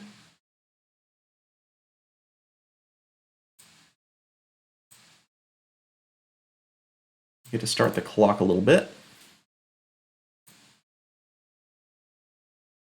David Albier. My main thing is that I'm trying to play more basics now that I have the triomes. They just like let me be a little bit more, shock myself a little bit less and play a higher color count. It's possible that this is going to end up being a format where aggro just doesn't really exist at all, or at least not aggro that I have to worry about, and maybe I can get away with just playing even more shocks and being greedy in some other direction. Speak the devil. Here's an aggro creature that doesn't work at all with Yorion. Alright, Innkeeper's nice. It feels like I've been drawing a lot of triomes so far, so they felt awkward, but realistically I think it's an obvious 4-of that makes your deck better.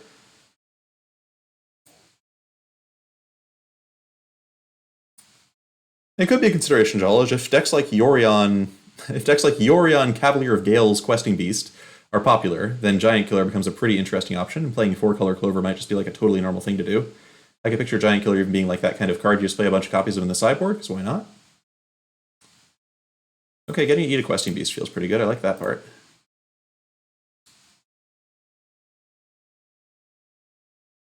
Okay, so if I jam Gigantha, my opponent can Yori on their Cavalier, but I have a Gigantha in play.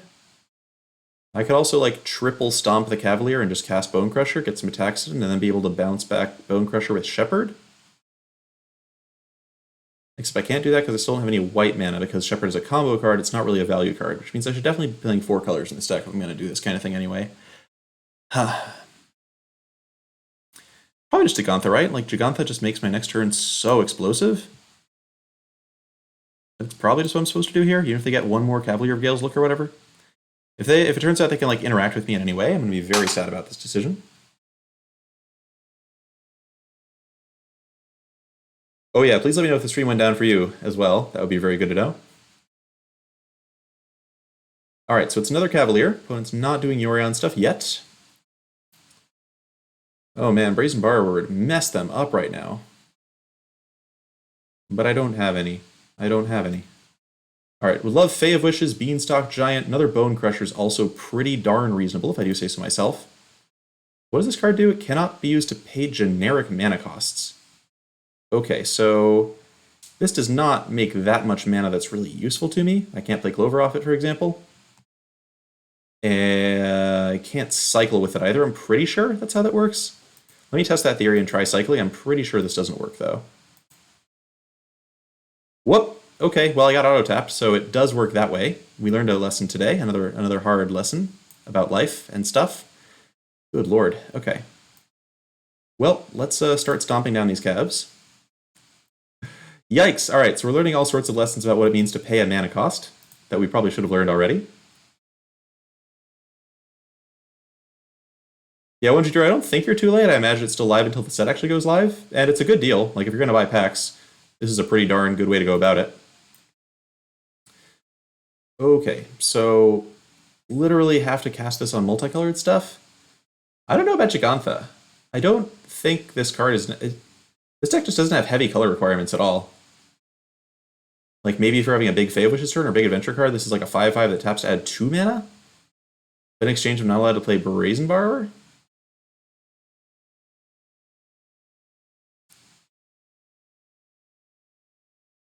Very weird, very weird. I don't know what to think. Okay, so I could just cast Shepherd and draw a card off it.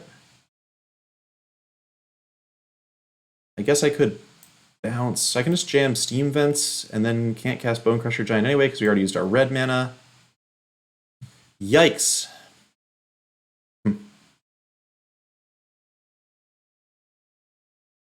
Alright, let's just go with... If I play Vents untapped, I go to 7? I think I'm actually just forced to do this and just kill the other Cavalier, though. Like, I think this is actually just necessary so I don't die in the air here.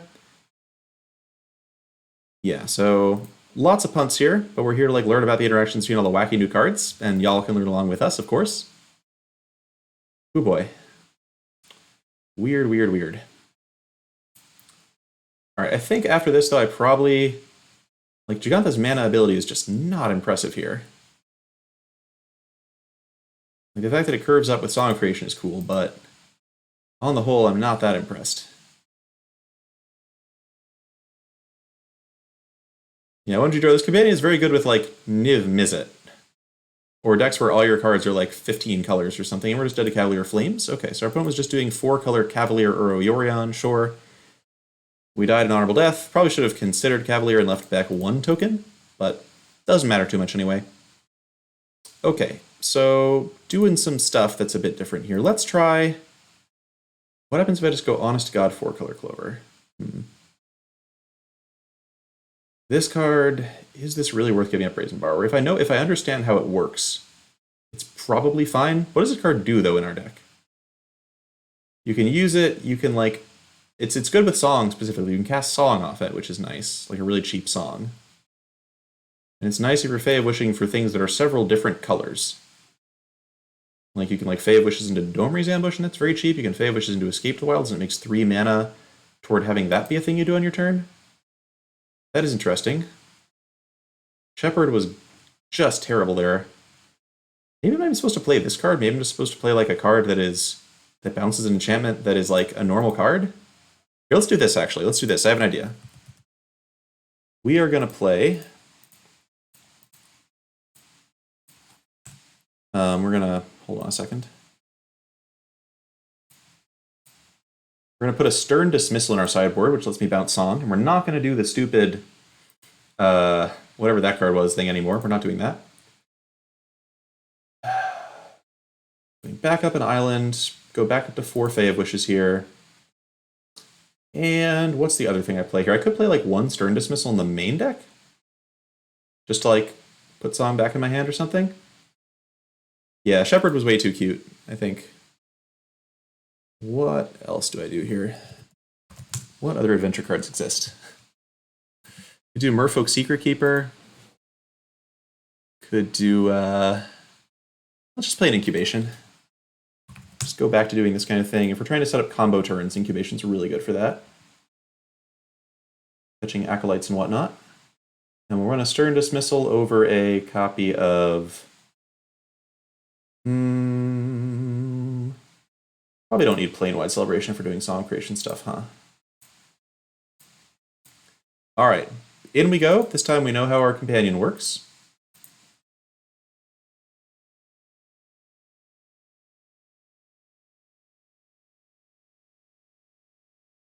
Ah, okay, Stern Dismissal doesn't work. Thanks. Alright, so that should be Callous Dismissal then, because Callous Dismissal I think works on anything. Anyway, we now have an Unsummon in our sideboard. What fun. Double Song, double Clover. I think the rule is you keep every hand that has 2 Clovers in it. If it has anything else going on, I think Song counts as something else. Alright, so we're learning all sorts of lessons about cards. I really thought Stern was everybody, but of course it's not, because that's why it's not a Strictly Better Unsummon. It'd be really weird if they just printed a Strictly Better Unsummon, which they did not. Okay, so... One thing I can do, of course, is I can wish for Mystic Repeal, which actually does target my Song of Creation and get rid of it. That's a fun interaction, but I should be running Callous Dismissal if I want to do this kind of thing where I'm looping songs. Yeah, having double Lucky Clover also just means that a Rosethorn Acolyte gets kind of explosive with his hand, maybe. Good night, Blind Guardian. I am fine. I think I am fine. Gildagoose. Alright, opponent's playing Gildagoose. This is probably where shit gets real. And shit kind of got real last game, where we just died to a bunch of Cavaliers. But, you know, shit getting real in a different way here.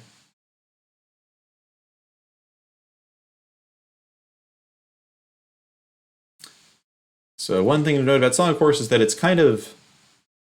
I mean, multiples in your opening hand worse than having multiple escapes in your opening hand. Not the worst thing. Oh, no! Oh, no! What did we do to deserve that? That was horrible. That was the worst thing I ever saw in my life. Yikes! Turn 2, Gem Razor. Oh, Lord.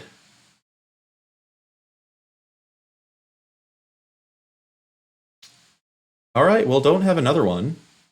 Oh, Lord, and if they have another creature with Mutate, they just get to kill my other Clover for free? Like, any other creature with Mutate just kills my other Clover? Holy cannoli. Do I have to play Song right now and just hope to draw, like I guess if I draw a land, I can just play Gigantha? I think I'm literally just forced to play Song and hope they can't mutate this Gem Razor again. Good gravy. Okay, I get to play this land, actually, so that's fine. That's fine. Alright. Everything's fine. We're going to take 8. But if this thing mutates, we just lose Song of Creation, we die. Yes, mutate does activate the ability again whenever it mutates. Vivian is down, meaning that they're going to get to go grab another Gem Razor next turn if they have anything to cast, probably. This has a trample counter? A vigilance counter? Vigilance counter, okay. Alright, that's a Rose Thorn Acolyte. That's not a bad start. It's in fact the best draw on our deck, I'm pretty sure. Let's make some mana. Try some stuff. I really wish I had Brazen Bar in my deck right now. Draw 2, alright. Guess we'll go for red. Innkeeper's a nice one too.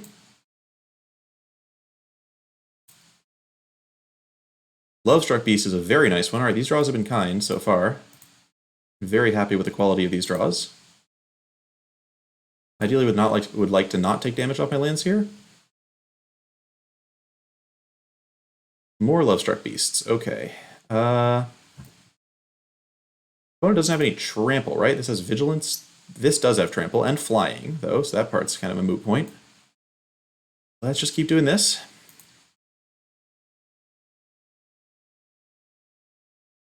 Really looking for Bone Crusher Giant, maybe. Another Innkeeper. Okay, can't really do that. So we're going to play this, jam Lovestruck Beast. I would really love to hit a Bone Crusher here so I can kill this Vivian. Perfect, okay. Alright, this was kind of a cool turn, I guess. No borrowers means that this Gem Razor is not the easiest thing to take care of. Do I kill the Gem Razor? They have one card in hand, but Vivian can plus to make 3/3s. If I just kill Gem Razor, they can't mutate onto it, but they could just fetch another copy anyway. If they put a Gem Razor on their Gem Razor, they get to kill my Song, though, which is super brutal. Okay, I think this one probably has to die, actually. I just have to hope this gets a lower converted mana cost. They have to have a 5-drop? Alright, it's not that likely, actually. Let's just kill Gem Razor. We're going to give him Vivian for one turn and hopefully not get punished too hard for it.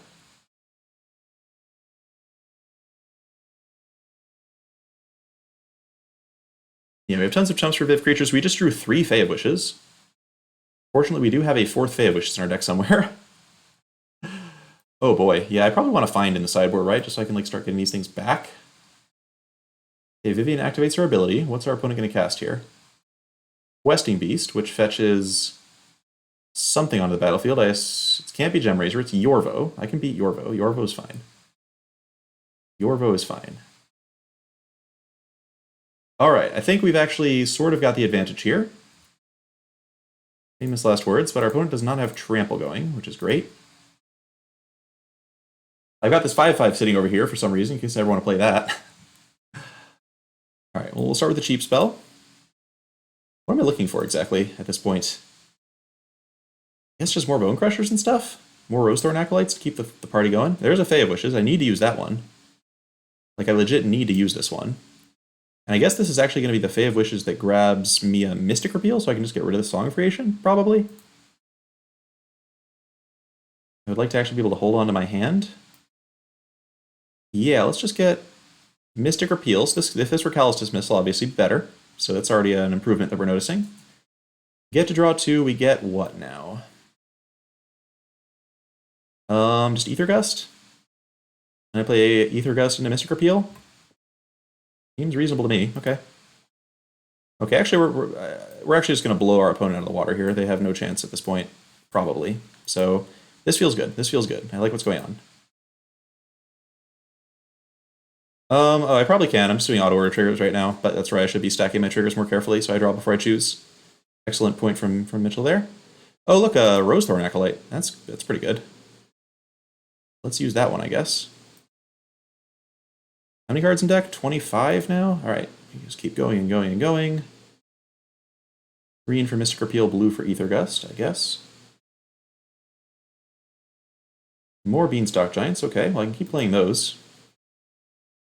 I think I have enough basics left to do this. I guess we're about to find out. All right, plenty of basics. Plenty of basics. Look at this. Look at this. Wow. Good gravy. All right, I am kind of into what Song is doing. I'm picking up what it's putting down, as Jeff Hoagland would say. So I can just kill Vivian and Growth Chamber Guardian. Let's just do that and then Mystic Appeal. Not at all scared of Yorvo or the 3/3 there. Oh, whoops. Oh, I haven't done that in a while. We cast the wrong thing. We just straight up cast the Bone Crusher out of exile. That's going to make things harder. That's going to make things considerably harder. Yep, alright, so we're punting all over the place. We're probably still fine. Like, I don't think our opponent's about to kill us, and we have infinity creatures in exile, including a Fae of Wishes that we can use to get Jace. So I think we're still okay. But obviously, if we had like played the right Bone Crusher Giant and left up a mana, we could have just Mystic Appealed our Song of Creation, we would have had 10 cards in our hand. But that was impressive. That was like pretty solid evidence that if our opponent cannot kill a Song of Creation and they're trying to do a creature deck thing, they're probably in vast trouble, even without Brazen Borrower. Still wish I had Brazen Borrower, though.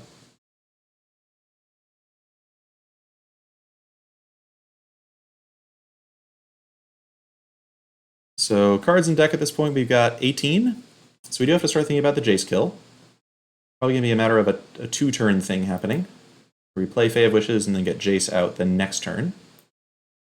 Almost clicked no blocks there, because I'm slightly tilted still, but we block Yorvo. Yorvo does not have trample. Yorvo plus Gem Razor to give Yorvo trample is terrifying, as ideas go. I don't like that one much. Alright, so we're Faeing. We have to be a little bit careful about how we're casting our spells here. Rosethorn, Innkeeper. Okay, so Wishing for Jace draws me 4 cards. I need to not draw so many cards that I can't afford to draw 4 more cards. What does that look like?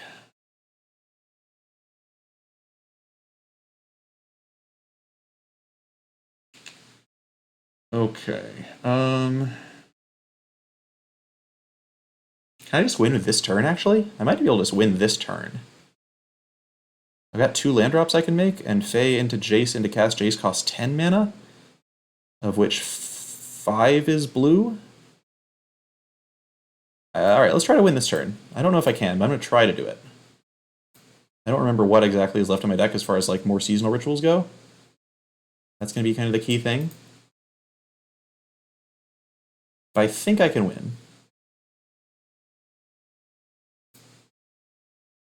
Okay, we hit Lovestruck Beast, which is a nice 1 mana draw 2. Make some tokens. I should be counting more in advance here, but I don't care about counting. I'm just trying to win the game.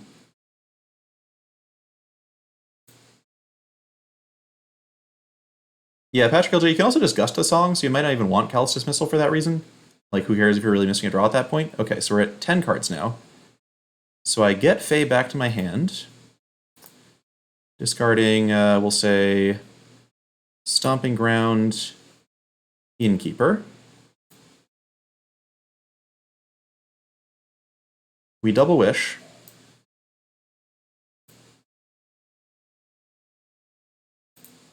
We get 2 cards. We cast Jace, we get 2 cards. Okay, this should... we win easily here.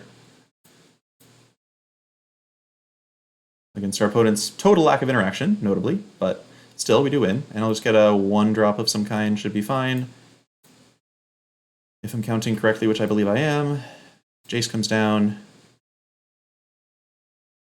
Ah, there's the Rosethorn Acolyte, so that seals the deal. Definitely the kind of deck where if you're playing this, you have to be careful about counting your Rosethorn Acolytes and stuff.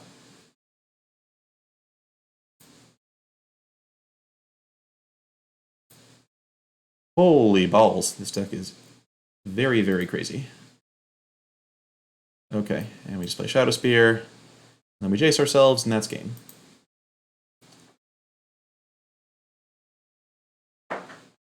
I mean, Corvid, everybody is playing working self-mill decks to win today. The impressive thing here is that we don't need Thassa's Oracle, we don't need to like play a bunch of random growth spirals and stuff. We're just playing a regular old Clover deck that has a just completely crushing combo kill. I like it. I like it. I feel like we could easily win through some counters there too. All right, let's adjust the cyber a little bit so we're playing cards that actually do what we need the cards to do. Not sure how I feel about Callous Dismissal. So this is target non-land permanent to its owner's hand. That is correct. By Stern Dismissal. Okay. And I guess it didn't feel like we necessarily needed Borrower that game, actually. It still seems good, and I'm kind of interested just in seeing how far I can push the Rosethorn Acolyte thing.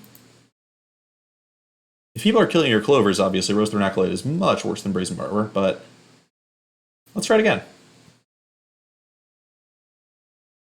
Hey, congrats, 1G Draw. I hope you enjoy them. And Blackbeam. Yeah, there are a few things that are better for the Wishboard. I don't know if they're all better yet, but Song of Creation, obviously, as a card draw option that you can put in your sideboard is pretty interesting. And the other card that really interests me is Mythos of Illuma, which combines with Elspeth Conquers Death. Or, sorry, it doesn't combine with Elspeth Conquers Death. It's a great response to Elspeth Conquers Death because you just eat their ECD or whatever else they have in play, and then you have your own ECD going.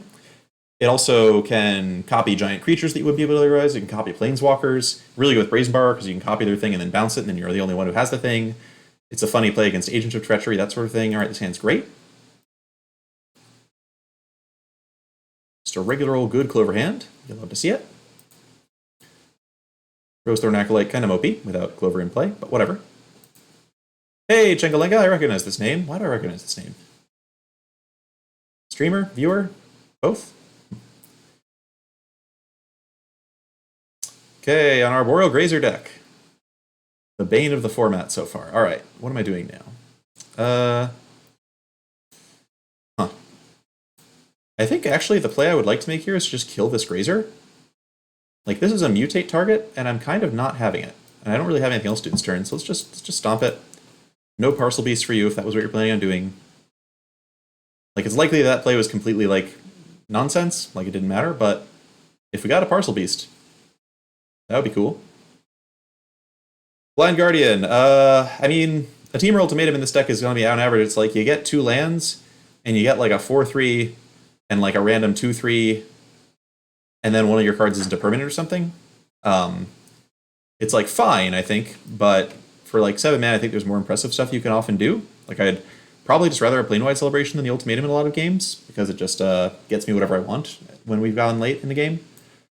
Okay, so I can cast Rosethorn Acolyte, which lets me cast Gigantha next turn. Seems slightly better than trying to cast Bone Crusher here. I just like having mana in general. Let's just do it. Opponent does not have any companions of note, so I don't know what's going on with them exactly.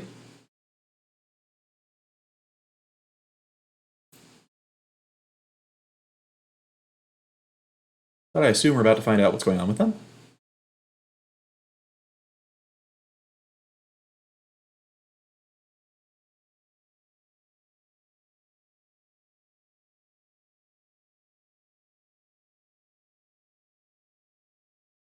Yarok. Okay, there's a card that I would love to kill if I could. I can't. I would love to kill it if I could, but I can't. So what I can do is just Beanstalk Giant. I could stomp the Goose. I'm not sure there's much point to that. Huh. So if I still had Stern Dismissal, I could Stern Dismissal the Yarok, but I don't, so I can't. So I have some options here. One is just to Beanstalk and then stomp the Goose. One is to just play Gigantha, which I kind of like just playing Gigantha because it blocks Yarok. And with Fae of Wishes, using a bunch of options for next turn, which I like. So let's just play Gigantha. Like, there's a good chance we just get creamed by whatever they're going to do with this Yarok next turn. They play a Cavalier, or they play a Risen Reef or something. But hopefully we don't go so far behind now that we can't recover.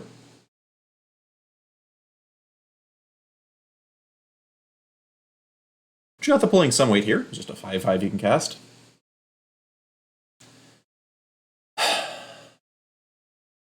Turns out killing that Grazer was not that useful. But whatever, it was a thing to do.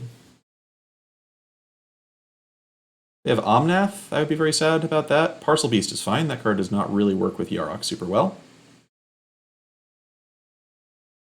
It's definitely an annoying card, and I would like to kill it at some point, but it's not going to kill me right away, and I get to kill their Yarok next turn.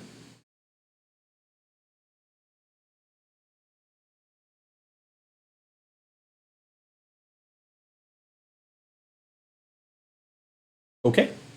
And a Grazer. Okay, that's fine.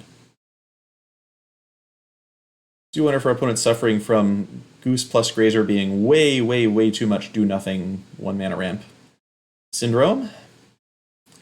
Alright, so now we tap you. Make all the colors. Play this land. This is going to be a weird turn. Okay, so I'm going to go get Domer's Ambush and kill Yarok. If I go get Domer's Ambush and kill Yarok, That's going to cost blue, red, green, 3. Leaving me with white, black that I can never use because I don't have any white or black cards that I can cast.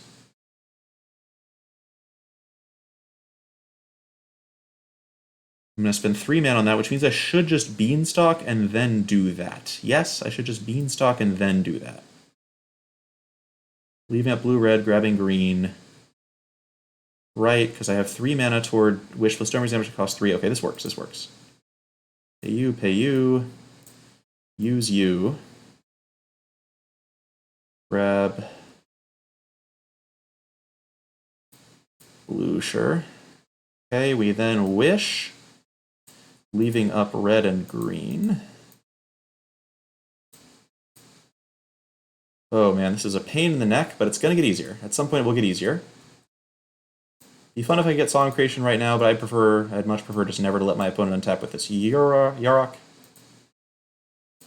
Oh, I had an extra mana floating around for whatever that's worth. Can't use this mana to cast anything, unfortunately, because it's not generic mana available. So I can't use it as colorless mana. So I guess I just hit for 1.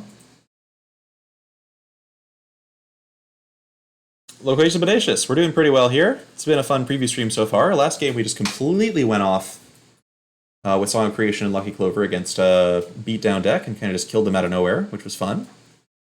Okay, Omnath shooting Innkeeper is not very fun, though. I don't like that. This Parcel Beast is a problem. We have a 6/6, which is cool, but our opponent's drawing a card every turn, which is not cool. If we get Clover, we can just kill Omnath, and that's great. If we get Innkeeper, that's great. If we get Song of Creation is very good right now, of course. Opponent's at the point where they're about to start drawing cards off Omnath, though, so I would like to get some action going at some point. Or not. Alright, we have 8 mana. So I guess I'm just casting Beanstalk Giant. I'm just going to try and kill my opponent with large creatures at this point. How? Having Beanstalk Giant in play also lets me do fun things like playing out Fae of Wishes and wishing for Fling at some point. Let's see if our opponent's Parcel Beast plus Omnath engine grinds us out before then. Risen Reef is what I would call bad news. Hits the land, gives the counter, draws the card. Really need this Omnath not to get to be a 7/7 this turn.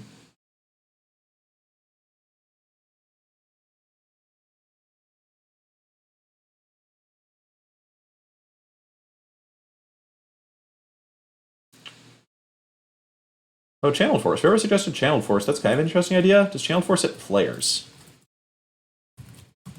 Commando Zero, I really don't know yet. I really don't know. But given that Ikoria just came out today, this is how I'm going to find out whether it's better or not. Is testing it a lot. So far, it's been... Oh, God, are you kidding me? Oh, Double Reef. All right, could I get a Clover? Could I just get one lousy Clover here? Just one Clover. That's all I'm asking. Have they even played a land this turn? Nope. All right, Omnath is now a 7/7. Good gravy. Okay, well, our failure to have a Clover really, really cost us. There we go. Okay. So that's neat. That's a good start. So we're going to play the land to make this Beanstalk Giant a little bigger. What I could do is just burn both Reefs out of the way, but then Omnath just gets to block, which is not fun. I'd really like to kill this Omnath if at all possible here. Let's do Vents tapped. Swing with the folks. Going to keep a Risen Reef and a Parcel Beast and have extra cards in play is really bad. Like, we're probably dead, but this gives us outs if we can get rid of the Omnath here. Something else suspicious and just block with 2 Reefs. Cool. Alright, that's fine.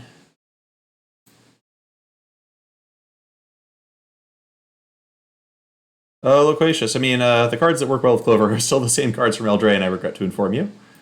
No real innovation on that front. But cards that are interesting in the Wish board exist. I haven't gotten to do much with them yet, but Song of Creation has been interesting. So Song of Creation and Escape the Wilds would both be nuts. Song of Creation would be more nuts than Escape the Wilds. I do think that card would be better to draw in this position than Escape would be.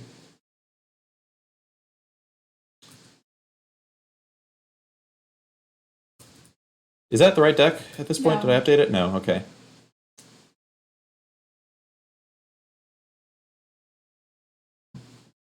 Let me throw that in real quick, see if it'll let me update here.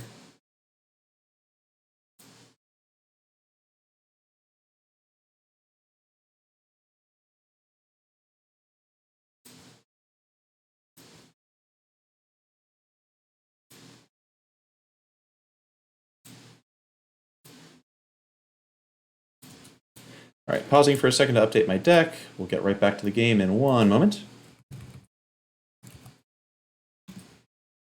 Okay, command's been updated. Opponent's doing stuff. Another Omnath, but it's not large, so that I can handle. Bone Crusher died because this Parcel Beast is...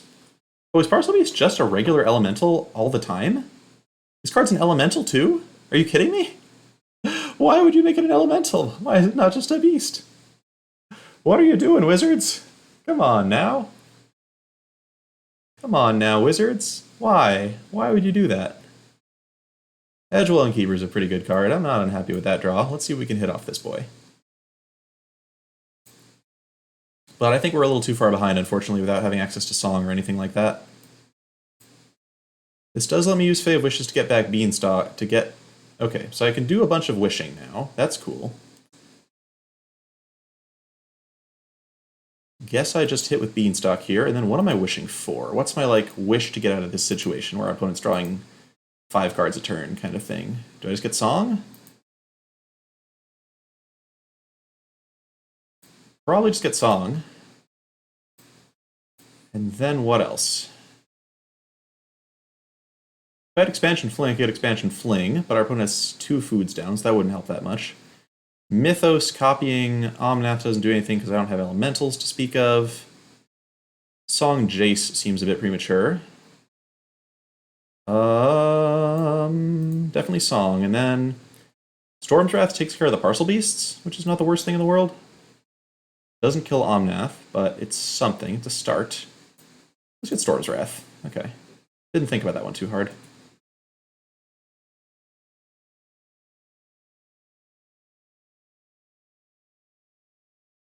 Yeah, I'm not getting any warnings right now from Streamlabs. So hopefully things aren't too pixelated. Alright, opponent has their third Arisen Reef down at this point. To be fair, they've drawn a lot of cards. But Arisen Reef does not kill me right away. Curious what my opponent's win condition is. If it's just like Thassa's Oracle, we can beat Thassa's Oracle. Thunderkin Awakener. Okay, can beat that one too.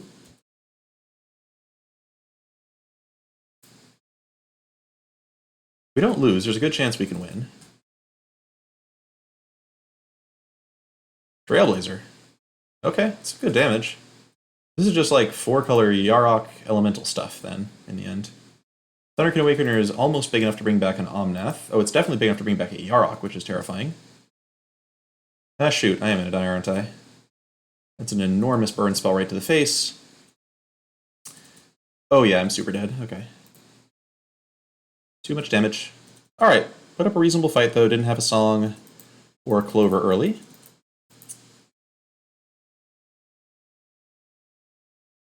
Might have screwed up by stomping that Grazer for fun, but they did have Parcel Beasts, it turned out, so maybe I'm not super unhappy that I did that.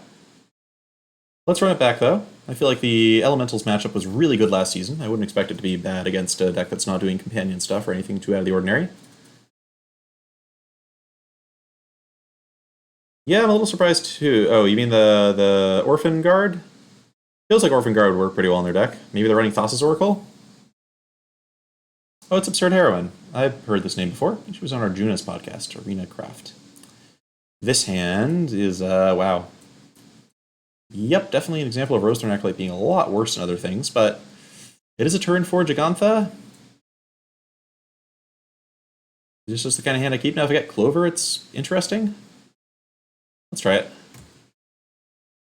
Maybe this is just not the kind of hand you're ever supposed to keep. Oh boy, what Blue-White Flyers. Okay. Oh god. This card is so bad. This card is so bad. Why am I playing it? What am I doing with myself? The good news here is that this is like a matchup where defensive Fae of Wishes might do the Lord's work and kind of stall our opponent for a long time, or we could just play a Bone Crusher Giant. That seems good too.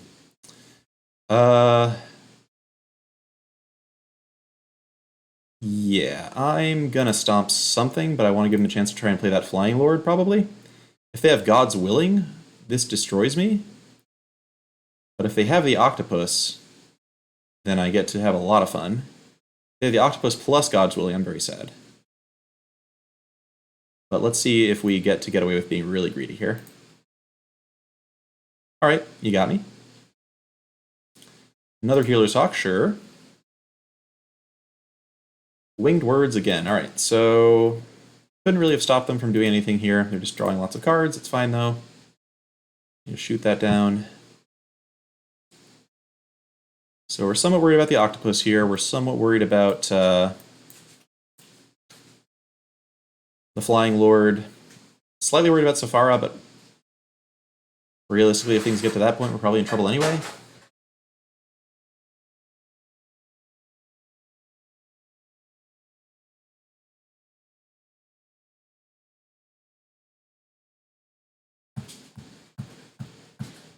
This hand was probably a mull, by the way, especially with like Giganta as an extra card. I should probably be mulling much more aggressively. Here comes Lore Dasher Octopus, I expect. Oh, Pouncing Shore Shark. Oh, that's powerful. Yikes. Huh. I cannot easily handle a 4-power flyer, actually. Veil of Wishes does not do well against that. What am I doing now? I think I'm just going to try and wish for something that can take this thing out. Which would be, I guess, Domer's Ambush. Yikes! Ah. Alright, this hand was terrible. I should not have kept it. I reiterate. You don't have that fire filler? No, I don't have. I actually might have that. That might be. I'll check and see if I still have it on the board. Yeah, so if I had Borrower instead of Rosethorn Acolyte, of course, this game would look a lot different because their Pouncing Shore Shark play would have gotten them blown out of the water if they had made it. It's possible there's some kind of balance at play here. Like I should be running like, I don't know, 2 Acolytes, 2 Borrowers, but then I can't play Gigantha.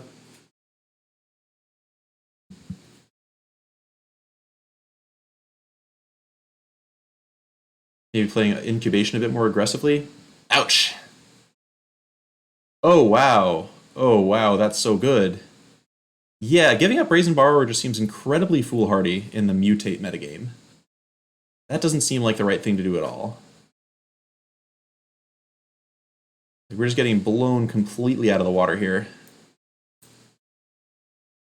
I think I'm like forced to go Fae of Wishes to see if I can just block and stop them from drawing cards for a hot second here. Hit another Rosethorn Acolyte. Oh, wow. That's so terrible. And even if I had like a Lucky Clover in play, these would not be impressive cards. Ader Sentan, I'm sure Ikoria is fine. I'm not a big fan of what I've done to this deck to try and make it better with Song of Creation. King Caesar. Yeah, we're just dead, I think. We are just dead. So opponent was blue-white mutate, and they just ran us completely over. Our hand was not great, but also the kinds of tools that like a random blue-white flyer deck has against you are much scarier than they used to be. Good gravy. Alright, new idea, which is that let's say no to Gigantha. This card seems not good enough to justify its place, maybe? Is there a world where we could have won? I guess if we had a Clover, we would have been coming out faster? I'm not sure what would have mattered, because we needed another Bone Crusher Giant just to kill the Shore Shark. That was a really bad hand. To be fair, that was a very bad hand we kept. So maybe Gigantha's still fine.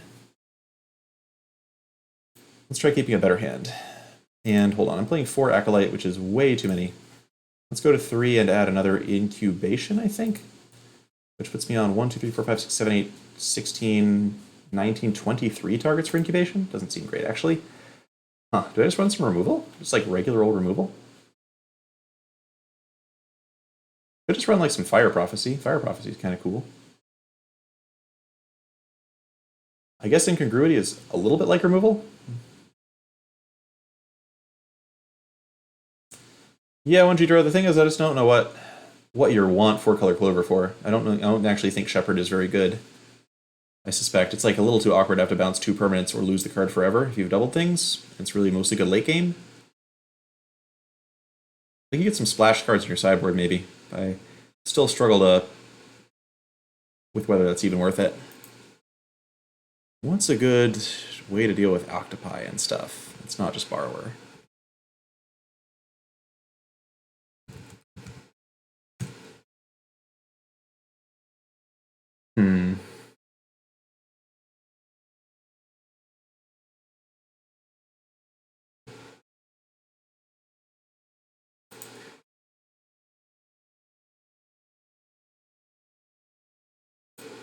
Let's try one more game with the 4 Acolyte combo thing, see how it goes.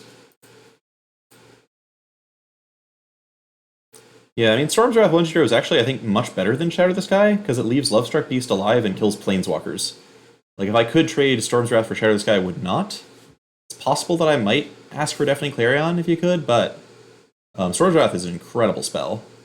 I think the best white sideboard card you'd have access to off the top of my head would be like Teferi, which is interesting. It's Wilderness Reclamation, but I don't know if anyone's actually playing Wilderness Reclamation this set.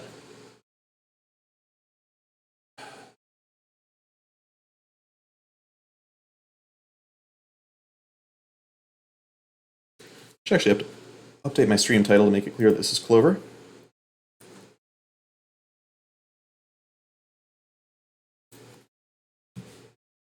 You told her to do that like an hour ago.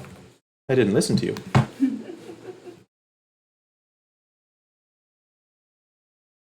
Okay, this hand. Is this the kind of hand I can keep now? The fact that the hand actually has a creature and does things, unlike the other hand, is interesting. Double Beanstalk. Yes, it's Soul Ramp's going to turn for Jegantha. Let's try it. This hand might also turn out to be a little too weak to be acceptable in the Brave New World.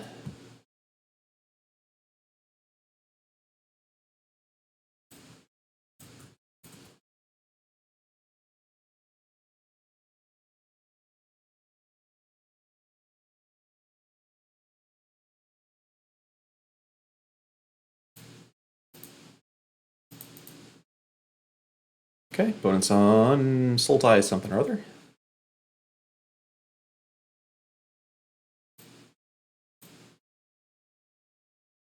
Shouldn't have played this pre-combat, of course. Should have waited. They were going to kill my token anyway. Maybe I got an extra damage in. Oh, goodness gracious. Okay, Sultai Flash, right. Note to self, can't attack into Sultai lands anymore. People play other Sultai decks now. Ouch. That stung. Okay, so this thing also makes flash cards cost less, which means does not actually count instants, so we don't really have to worry about counter spells very much. I would still think. See if we can beta counter with his Fertile Footsteps. Nope, okay.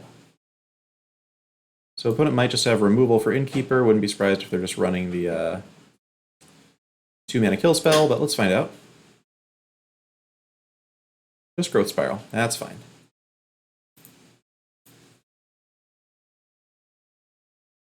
Alright, well, traditionally Flash is kind of a laughably easy matchup for this deck, so let's hope it remains true, even when they're playing things that can maybe kill Innkeeper.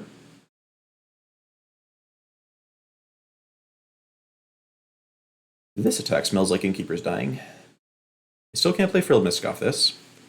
They can play the 3-2 that draws cards. They can play the Nightpick Ambusher, of course. Let's,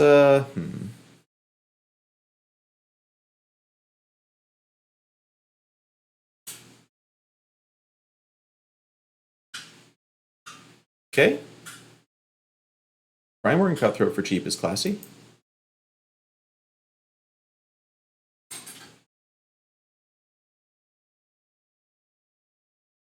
That's all well and good. Alright, guess it's just Innkeeper. Do I play Jegantha now? Jegantha is super vulnerable to a lot of their stuff. I could also just play a 1-4 that draws me a card and a Beanstalk Giant. Let's Jegantha. Oh, my opponent bounced at the wrong time there. I shouldn't have been able to attack with Lovestruck Beast, of course. So that definitely makes a difference in the game. Still a pretty mopey start against an opponent who just happened to be stuck on 2 lands. Still not super impressed. Alright, so Shore Shark is a card they could be playing. Let's watch out for that one. La-di-da-di-da, going in for the attack. They have allowed me to go in for the attack. Pretty down, just use Jegantha as a 5-5.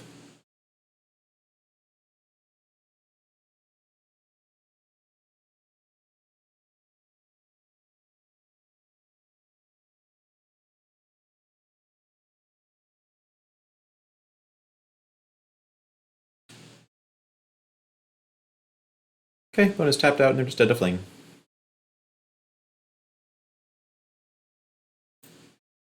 Something not necessary to win this game, of course, but speeds things up a little bit.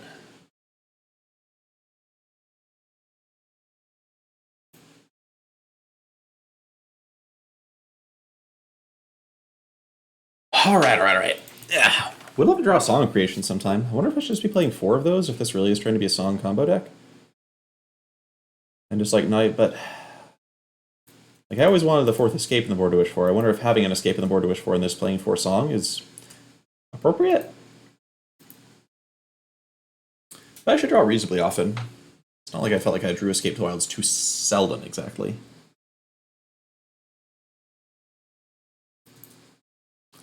And of course, our occasional reminder to, well, my reminder to myself to say thank you to everybody who's watching the stream. It's great to have you all here tonight. Hope you follow if you're enjoying what you're seeing here. And all right, Luris. First time we've seen this companion in play here. Straight up black-white aggro with Luris, maybe? Mardu aggro? Hey, thanks for the follow, Bielskowski. Great to have you here. Okay, Rosethorn Acolyte. Wow, do I wish this were a Brazen Borrower, but Bone Crusher can hold the fort for a little bit. And Rosethorn casting a 5/5 head of schedule is not the worst. Ooh, okay. Well, Birth and Bleedus is definitely cute with Luris. It's a little bit like two different sorts of things are happening here. Okay, Incubation's cute, but I just want to hold up Bone Crusher, so I'm not interested in doing that right now. Incubation goes just fine with Beanstalk Giant. This is where we get to see if our opponent's going to play a Luris. If they do, I will gladly kill it. Alseid of Life's Bounty. Alright, well, that makes it officially time to goodness. I have to kill the Knight now, where the Alseid just sacks to protect it. But Alseid being able to protect Luris is terrifying, actually. And if they play Luris, they can just play Knight again? That's kind of scary. I mean, I still have giant creatures that they can't attack through, so I'm not sure how much it's going to matter that they can like replay their 1/1s, but... Huh. Interesting. Okay, Rosethorn Acolyte, as usual, just looking heinous. Looking absolutely heinous here today.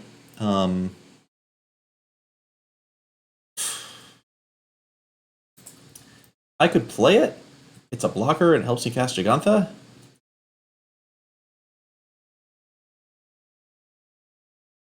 I should probably play Beanstalk Giant because this makes it, because Rosethorn Acolyte's much better to go with Song later. So let's do this. Grab a Forest, drop Incubation, and we're looking for, like, what, another Bone Crusher, maybe?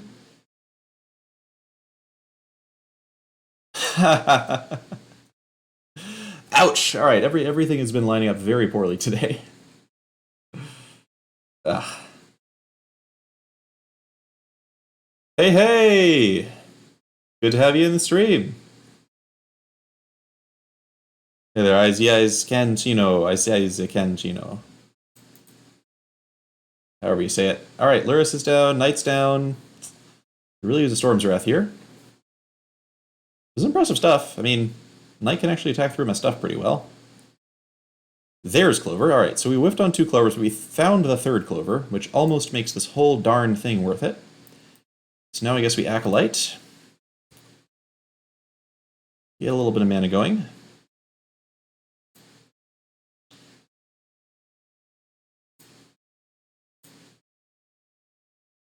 And actually just going to go ahead and cast... I think just cast Acolyte here. It makes mana and helps my Song turn be more explosive, which is pretty much what I'm in the mood for. And then next turn we're going to try and play Song and go off from there. I don't know if this is enough mana, but we're going to try. We shouldn't be dead to what our opponent's doing here. They are continuing to just get value with Birth of Meletus. Very cute. Feels like there must be like a better saga you can play than this. Is there like a 2-mana saga in black-white? I guess there's Metamized Prophecy. Alright, if this is my opponent's whole turn, I feel pretty secure.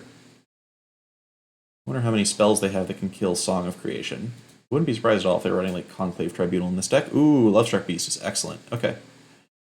Alright, no messing around, let's just go Song, Acolyte, and roll from there. Start making some green mana for Lovestruck Beast. Probably some red mana in case I hit Bone Crusher Giant, which is what I want to hit here. It did not hit it, so let's make a blue mana, I guess, because now I have the other colors kind of taken care of. Oh, big brain turns. Big brain turns today.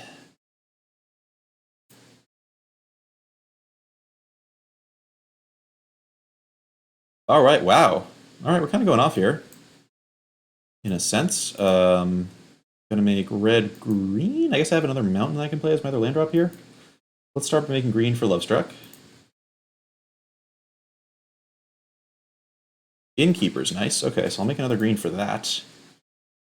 Play... Oh, wait, shouldn't have played that forest. No, I can't play Bone Crusher Giant if I happen to draw it, which is a little awkward. Opponent's getting impatient over there, which is amusing to me. There's Bone Crusher Giant. Unfortunately, can't use that one here. Could use Lovestruck. Actually, no, I have Rosethorn Acolyte. All right, so let's do this then. I'm really hoping to hit a Beanstalk Giant here. That would be great.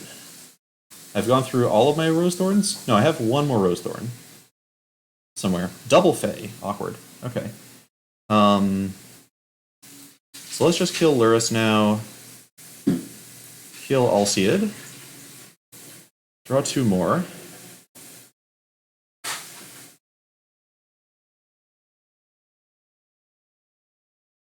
Alright, losing a lot of good cards here, sadly. But I'm still pretty happy with the way that turn went. Really needed a Beanstalk in there somewhere. But I'll take it. Okay, we'll continuing to do the small ball thing. Alseid can, of course, give Knight protection from white, which gives them a good solid attack through all the tokens. They just paid a lot of mana for a Chamber Sentry thinking that it was a Stonecoil Serpent, but it is still just a 1/1. Which is unfortunate for our opponent.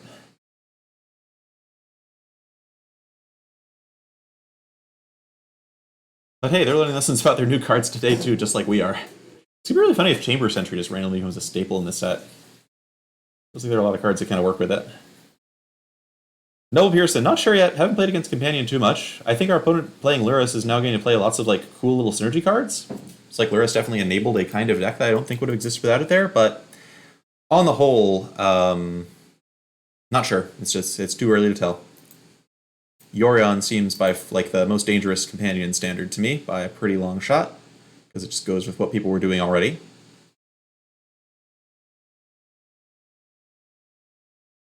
But that was nice. That was a good song turn. Rosethorn Acolyte looks really impressive once you have those other two pieces in play. The problem is when you leave the first day of Ikoria behind and people start to play like answers and interaction. At that point, does your fancy little engine still stand up, or are people just gem raising your stuff and then Rosethorn Acolyte is terrible again? I mean, Kevlar Man, wouldn't you just run like 1 and 3? Or are you just talking about like running a deck that has like regular aristocrat stuff? But, oh man, this hand again. This is terrible. Like I can't really count Rosethorn Acolyte as a card. I just have to mull that. Okay, this kind of works. I need green mana, but I think it's still a keep on 6. We'll try it.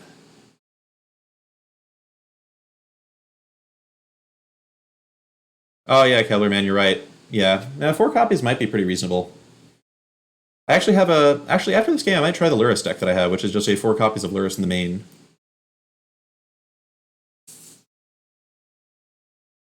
Still definitely getting used to all these rules here. Yeah, Karuga Fires also seems pretty scary, Jalaj. I do think that Fires is a deck you can hate out if you want to, though. In that it's easier to hate out than the kinds of like Yorion, just endless value decks.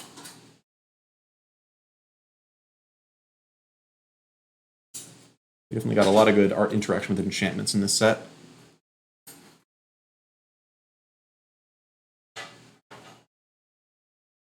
Okay, so above all, we want green mana now. Next turn would be an ideal turn for that to happen. I guess it's nice that Jegantha very, very slowly gives us green mana. Okay. We'll just keep waiting. Okay, opponent's doing some kind of, probably the Molder Hulk Vivian deck? Oh, Lotless Troll, that's different. I have no idea what our opponent's playing. And this is where I start playing Fae of Wishes out to stem the bleeding a bit.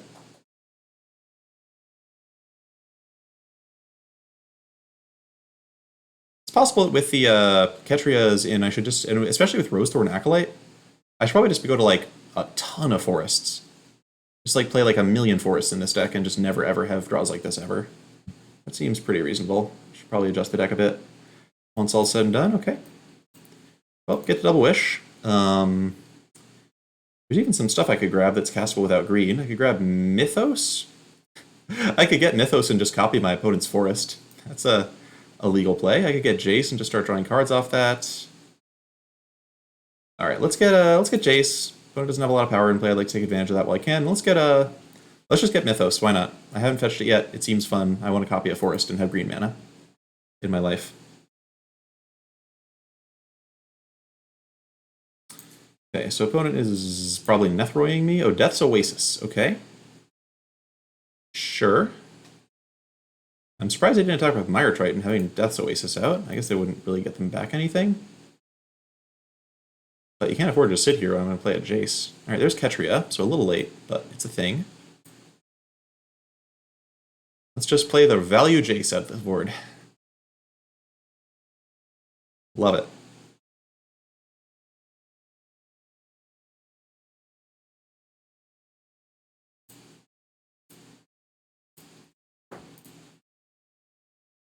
If our opponent mills themselves too much, maybe we can Jace them to death by surprise. It's a thing to watch out for.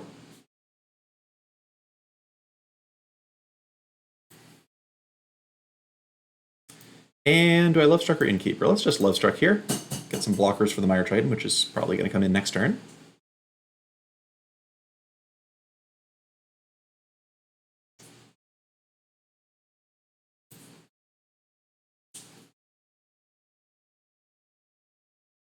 Death's Oasis joins another in the long line of cards that always have an activated ability and are going to make people take longer to play every game they ever play with it.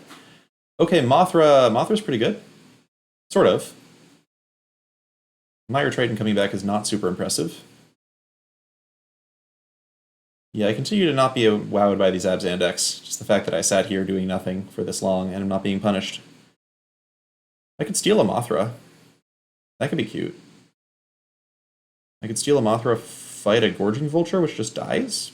Nah, it's silly. Let's just Beanstalk to start with. Get some more green.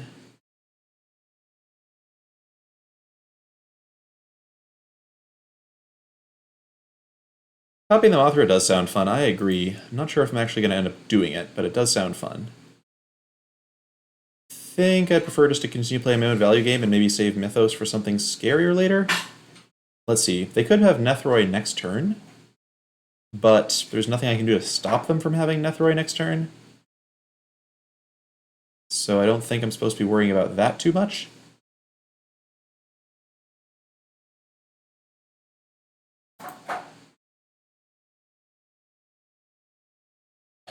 Haven't actually played a land this turn yet, so what's the goal? I could Mythos my Jace, but it would just be legendary, so that's not good. I think we're just going to put up some blockers. And at this point, we're just looking to go over the top of the song before our opponent can like murder us with Nethroy. Nethroy gets back not a lot at this point, though. There's Song of Creation. All right. I like where we're going with this. So we're going to play out our... Have I not used Jace yet? Oh, I haven't even used Jace yet. That's my bad. I really thought I had. Okay. This card's pretty good with Song of Creation. Oh, I lost a Rosethorn. You hate to see it. But I will just jam Love Struck here. Maybe I shouldn't have done that. Might have been good to have a 1-mana spell to kickstart Song. I could have just played Ketria. Yeah, it was probably better just to play Ketria there. But I don't mind the current situation. I think we're doing okay.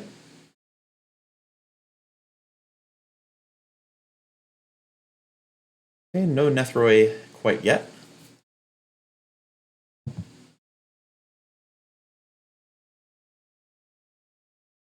This Mythos is so bad. Imagine this were just Escape the Wilds. Okay, there's Nethroy. Nethroy as a naked 5/5. Our opponent can't even sacrifice creatures on demand, which is kind of awkward. If they could sacrifice creatures on demand, they could at least have a 5/5 flying Death Toucher, but they can't. All right, so this is just, we play song and we just say, whatever, we're just doing this. Here we go. Let's see how much fun we get to have this turn.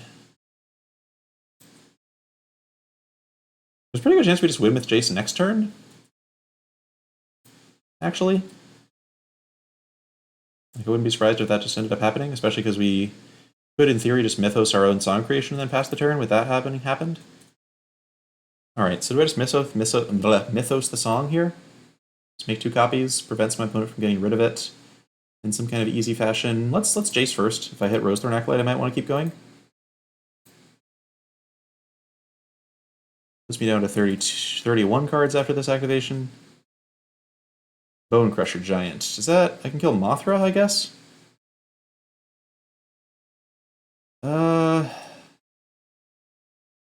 I kill Mothra, they actually get to activate Death's Oasis? Or I could Mythos the song and just have like a surefire win next turn. Okay, I'm just going for the fun play here. Doubtless not the right play, but it is fun. So you get to copy anything with Mythos, meaning I get my own Song of Creation here. Of course, I'm praying my opponent doesn't kill my Jace, because I'm not sure I have a way to get Jace back at this point. I now get to play some lands. I have the extra song out now.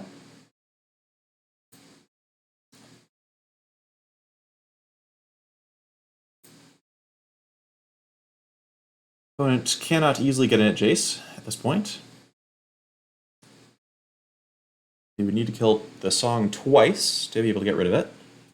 Eerie Ultimatum. Does not scare me. Vraska can't kill song. Vraska can kill one of my Fae of Wishes, which lets my opponent peck at Jace a little bit, but they can't actually kill Jace. Lot of the Giant, because Eerie Ultimatum is a thing, deals me 1 damage, because they just didn't... Lot of the Giant Eerie Ultimatum is not a combo. Okay, kills my Clover. That makes a lot of sense. That's definitely the right move with Vraska there. We will see if it ends up mattering. Kinda doubt it. Alright, well, we'll start with Love Struck Beast. Oh yeah, there's no way this matters. I think we just win with what we have in exile here, almost literally. Certainly Innkeeper seals the deal. Okay. Youch. Alright, so that's easy game. If our opponent has exactly a 2-mana way to kill Jace, then I'd be sad, so I should actually just wish for a negate right now to stop that from happening, just in case. Let's just go get a negate.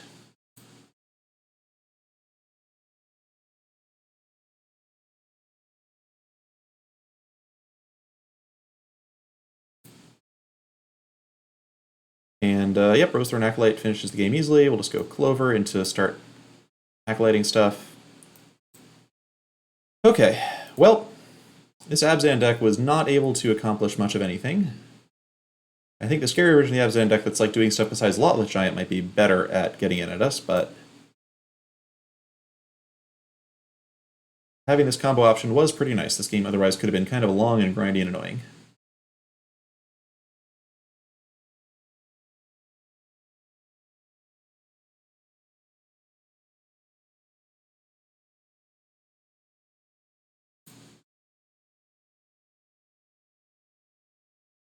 Yikes. Okay, let's just play out some more spells and stuff here.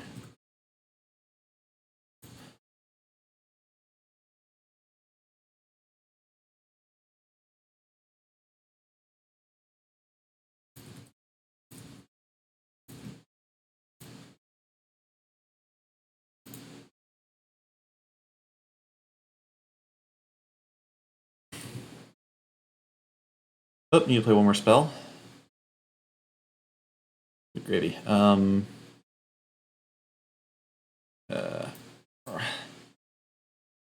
Yeah. Okay. You know I like drawing cards, Tammy. What are you talking about? That's why I said no surprise there. All right, sorry that I wasn't very emotive there. I had to like think a bunch so that I wouldn't like take too long for my opponent. It's nice of them to let us go off here. Gorvada, yeah, this is definitely not the best Song of Creation deck, but as far as abusing Song of Creation goes, but it might be the best regular deck that can play Song of Creation too. I remain unconvinced that without Borrower, this deck has enough interaction to really stand up against the kinds of decks that used to munch on, but that was fun. Let's do something a little bit different now. Gonna play some Mono Black Lurrus, a deck from my teammate Yeoman5. You may know him as the guy who made 50 decks before the season even started.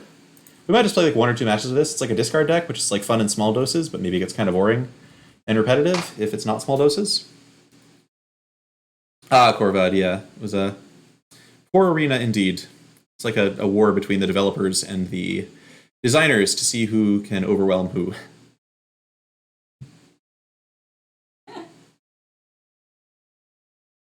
Okay, yep.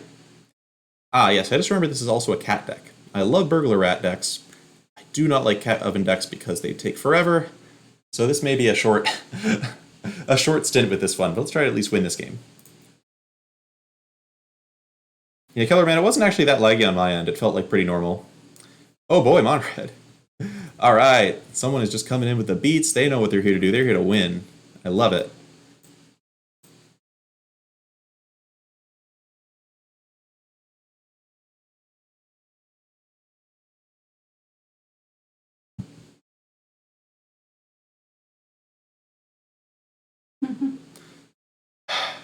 Oh goodness, this is really fun. Probably gonna just die to Embercleave this game. Okay, could cast Fiend Artisan, which I guess is probably better than just jamming a familiar. Like dies easy, but whatever. Lets me go next turn cat into get another cat. Killer Man, yes, I hate cat decks. This one is different because it's like mono black and it's got discard stuff, but no, cats. This particular interaction, the way it plays it online, is just incredibly obnoxious. Cannot pretend to enjoy. I like that style of gameplay. I don't mind grinding people down, but just the sheer number of clicks is terrible.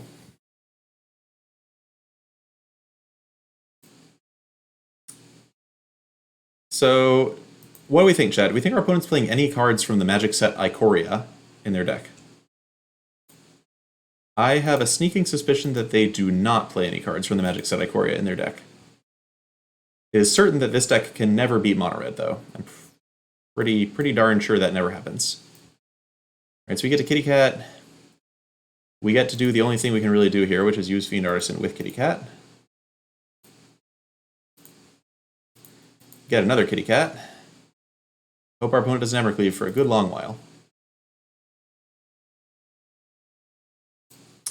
Nightmare Shepherd plus Fiend Artisan might be enough to hold back our opponent if they don't have a cleave. That might work. Fully expected. Okay. Maybe not getting cleaved into the ground. Maybe getting cleaved into the ground.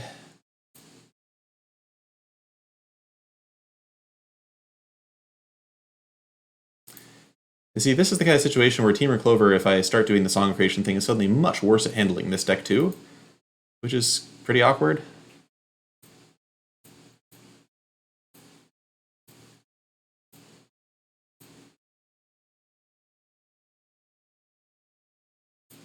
On the plus side, no Embercleave. That's something. That's something.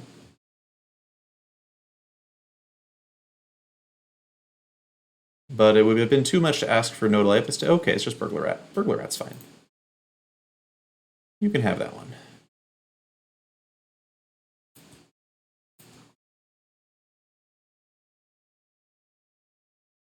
Okay, so this is the full extent of what is arrayed against me today.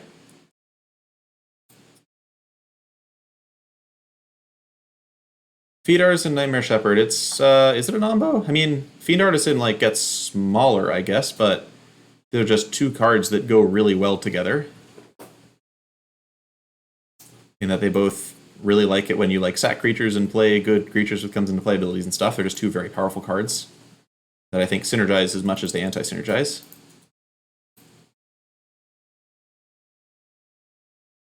Jeremy Danglis, what companion does Mono Red even play?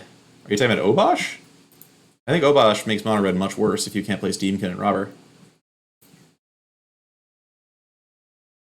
Alright, here comes Dairy Body. Sure. My Lurrus. Oh, that's I needed that. That was supposed to be the card that I had. Unfair. All right, so we block Anax, eat this robber, block Steamkin, I suppose. Try to survive. Sack Familiar.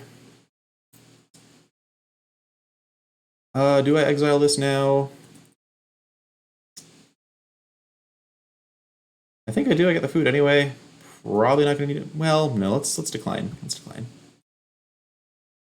Okay. Should have blocked this small Steamkin with Fiend Artisan. Actually, that would have been slightly better here. A lot better.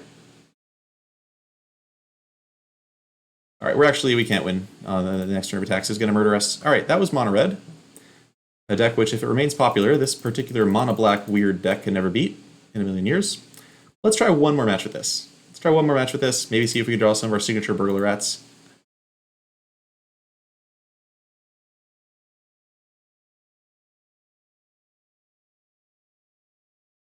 Yeah, you asked about companions, Jeremy, and I wasn't sure which companion Mono Red would play, but it did not look like they were playing anything new there. I don't think any of the red cards in Ikoria seem especially good in Mono Red, at least not in the main deck. Pretty barren set in that sense. Does your deck command work? The Dex does not work, but deck does. Is it updated? It is not. I'm only gonna probably play this deck for one more match here at most. See if I can get a match here, and we'll probably go back to Song of Creation because that was more fun. You call that fun? Yeah, Evercold Phoenix is like a reasonably solid mono red card, but there's no way in heck it's better than Torbrand for them. No way in heck.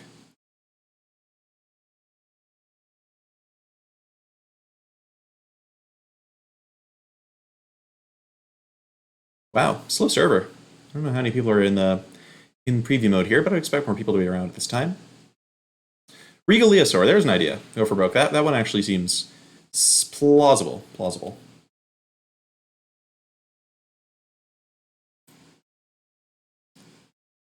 Okay, Fenlurker, Double Oven, Grey Merchant. Ugh. See, this is why I can't do cat ducks.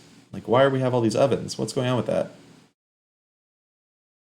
I think I keep, though, on the chance that I get a cat or a Fiend Artisan that can fetch me a cat, because at that point the ovens are fine.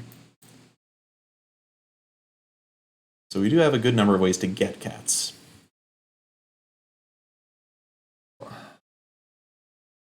Alright, here's a real challenge. Like, the idea behind this black discard deck, I assume, is that you're supposed to be able to hit the mana-heavy Arboreal Grazer decks where they hurt, which is taking the cards out of their hand and kind of shoving their curve aside a little bit, slowing them down.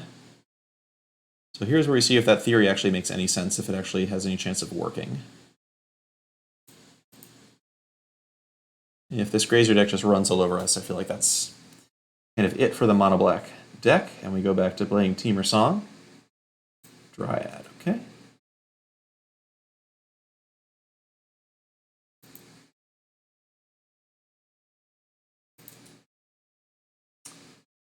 Woof. You know what, I'm not even in the mood for this.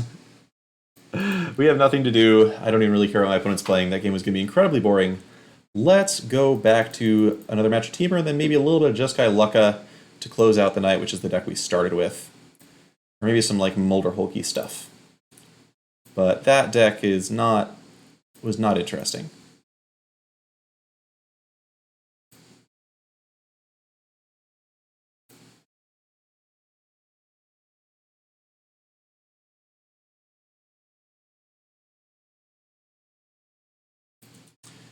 Ah, Bottle Brush, were you not here for the previous matches? This will be a treat. Be sure to watch the replay. We have definitely Temur Songed some people today, and we have been Temur Songed, which is obviously you do take a penalty when instead of playing Brazen Bar or one of the best mono blue cards printed in the last 10 years, you play Rosethorn Acolyte. That does hurt you a little bit, but hopefully we just get a nice broken draw here. Tear our opponent to shreds. Well, I guess this is fine. Is what it is. We can get all the colors. We have early plays. We can potentially run over an opponent who's doing lazy ramp stuff.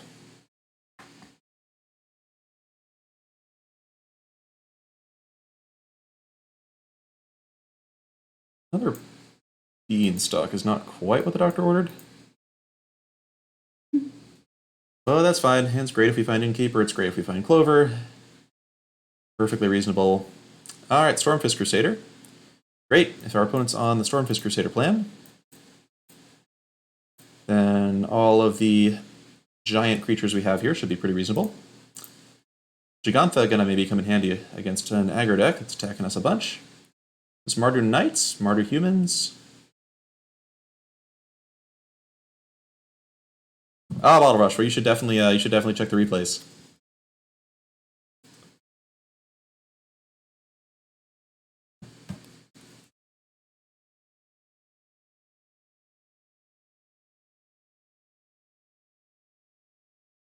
All right, Gold Humans. No, we're not doing this today. In case you were wondering, opponent, the answer is no. Perfectly happy making Innkeeper vulnerable removal here, because they spend their turn killing this. We're just going to drop 5/5s on them, and it's fine.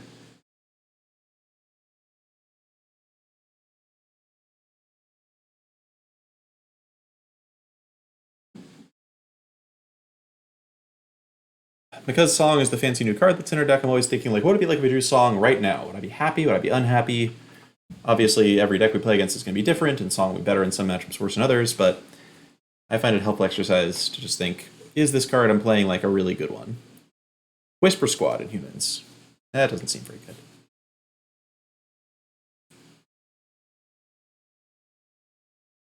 The Lovestruck Beast, I don't think it's worth spending 2 life to get the token to play a turn earlier here.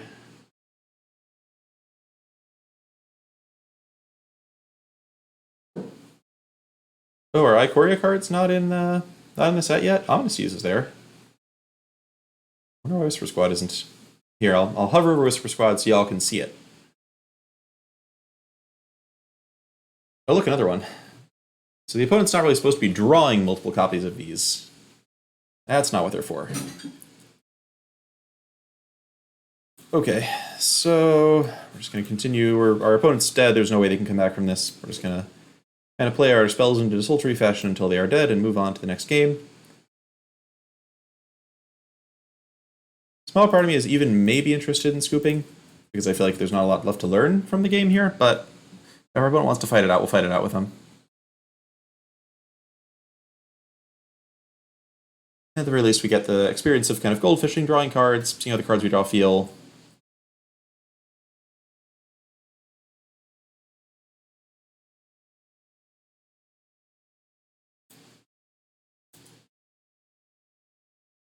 There must be better humans than Whisper Squad to play, right? Maybe not.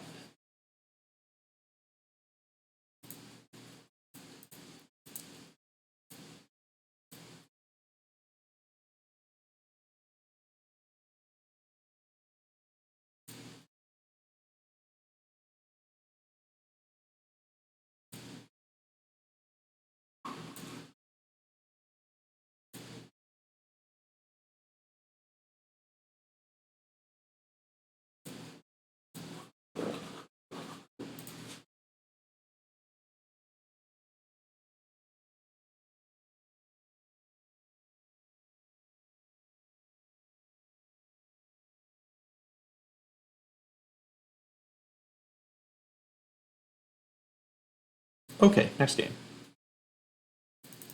Alright, hoping for a big Song game here. If we can get one more big Song game, I might switch to another deck for a couple of games and then call it a night. But I do want to play one big Song game for Bottle Brush and for anybody else who started to watch recently, because Creation Clover and Song of Creation do, it turns out, work well together. In some cases. We've won quite a few games with Jace tonight.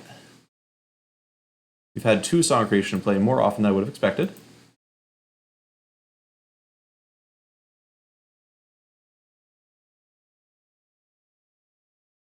Alright, hand looks great, actually. Super interested in this. Incubation, not sure what that's going to be looking for yet, but the important thing is we have all the setup we need to get an early adventure creature down and out of the way, and then get Song down.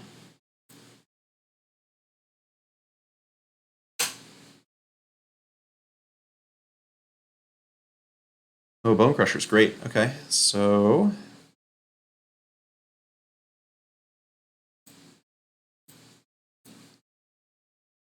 see what incubation hits for us.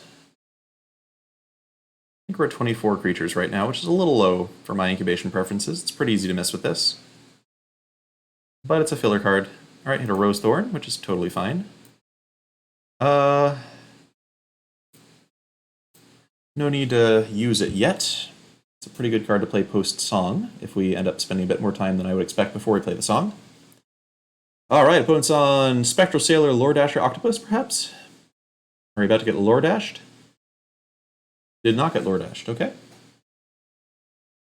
Well, let's see if our opponent's going to try and Cunning Nightbonder us or something like that, and I can just stomp it out of the way. Wouldn't mind doing that with my turn.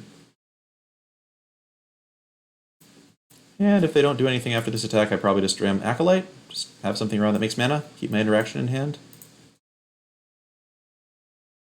It's not bad in this spot. It's probably a little better than just like raw hard casting a Brazen Borrow here. Notably, this deck is one where Song of Creation is super awkward. Because our opponent is very capable of just Brazen Borrowing this and making us discard it along with the rest of our hand. It's hard to resolve. It gets Mystical Dispute if they're playing Mystical Dispute. So we get to play a matchup where Song is like super awkward. Which is nice. It's good to get that kind of experience. Alright, this is just going to be a Gigantha turn. If our opponent wants to counter this, that's fine. We're just going to eat one of the cards in their hand if they decide to counter this. I'd rather save Bone Crusher for later. Sure, Neutralize is fine. This also means that Gigantha is not going to get Sharked if our opponent just plays a land next turn and holds up Shark. We have Bone Crusher ready in case they go for Lore Dasher Octopus. Double Song, not ideal. Of course, Double Escape is like also not ideal against this kind of deck, right? It's not like you ever get to do exactly what you want. Do I even bother trying to stomp something? If this gets countered, I can't draw cards off of it, which is pretty sad. I guess I can just cycle the Triome if that happens. I think I go for it. Try to take out the Nightbonder. Can't get Shore Shark. I have Mystical Dispute and Quench covered here. Nice. I was not expecting that to work. Hey there, Wilson Magna. Good to have you here.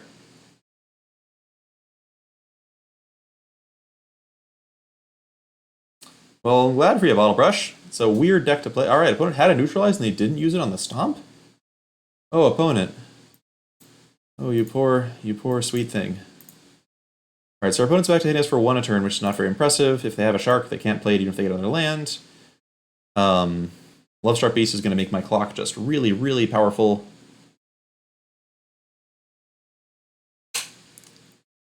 And playing Song is still very awkward, of course. Okay, Sea Dasher Octopus. That's not bad. Gives an opponent more chances to hit reasonable interaction. I'm not quite at the point where I can play Song into Song, which would make me feel much more secure having 2 of them on the board. So I think I'm just going to jam the Lovestruck here. Really don't see any huge need to go and do Song stuff. The Flying Sea Dasher is, of course, very annoying. It makes me wish I had a Bone Crusher Giant, but so it goes. So I guess I am going to attack, and then... honestly, not even sure I'm supposed to play Song of Creation, just because it discards my whole hand if they bounce it. Okay, Cunning Nightbonder came down. Great, so we get a safe Song. Kind of, although we don't have anything to cast after the Song. So I should probably not have attacked with Innkeeper there, that was a little lazy. But I still think I have to kind of do this and hope for the best. Okay, I get to play another land, which is nice, so I will do that. And then if I draw a spell next turn, I don't think blue can keep up with this. If I don't, we're in trouble. Sea Dasher Octopus gives them a lot of cards to interact with me. So we'll see how this goes. Fae of Wishes would be amazing. This is exactly the kind of game where like Fae of Wishes is a blocker is exactly what we want. Alright, hit a spell. That is exactly what we needed. Let's go off. Okay, hit another spell. Love it. And we're just going to play this right now because it draws me a card off Innkeeper. Don't feel like messing around making tokens and stuff. Fae of Wishes, looking good, looking good. Okay, play that one too. Hopefully, if my opponent doesn't have more than one counter spell up. A little worried about the shark possibly coming out. But it's not that scary. Mystical Dispute hits me. Do I pay for that? I don't think I pay for that. I'm drawing 3 more cards. I feel like I can do better than just getting this 1/4 flyer down. I think I still have a land drop too. Oh, look, another Fae. Nice. Oh, another Fae. Nice. Let's just keep doing that. Boy, trying to be a flash deck in this format seems tough. My opponent has my sympathies.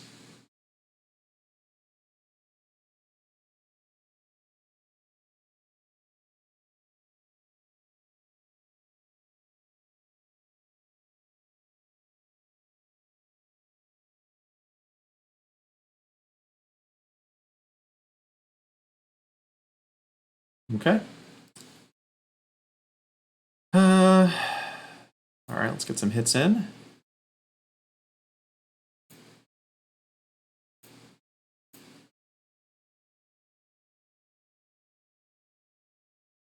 I'm not going to be able to leave any spells behind to cast, but I think this turn is probably going to be enough to seal the deal for us.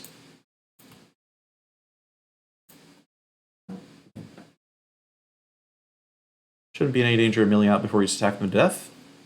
Wow, I hate losing double Level-Struck Clover, though. That's not my favorite thing. But this is probably enough defense to be safe, especially since our opponent has drawn 3 2-mana 2/2s. Yeah, this card is not very good in just mono blue. I can see it if you're like making Nightpack Ambushers cheaper, but it seems really heinously bad here. And even Gadwick, I don't think, is really going to bail our opponent out of the jam that they're in.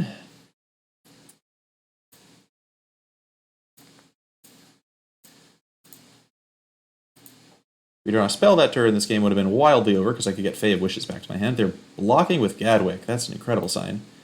Gadwick's a little scary, but now that Gadwick is gone, nothing scares me anymore. I have to play this or else it'll be discarded.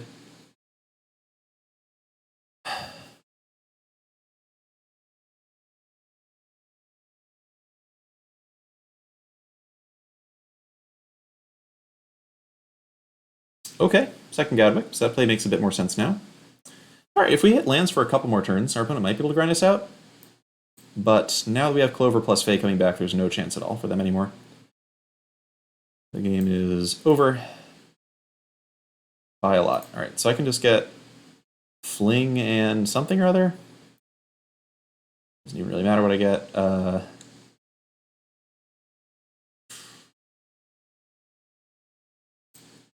Guess Shadow Spear is a good start. And Stormer's Ambush. Classic combo.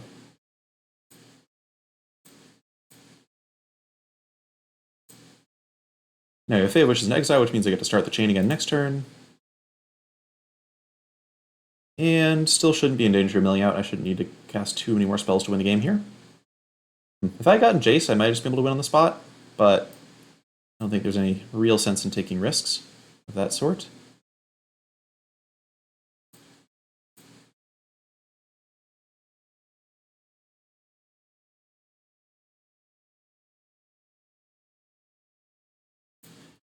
I have no idea if I'm like playing this turn anything close to optimally, of course, probably not, but I don't think it matters very much.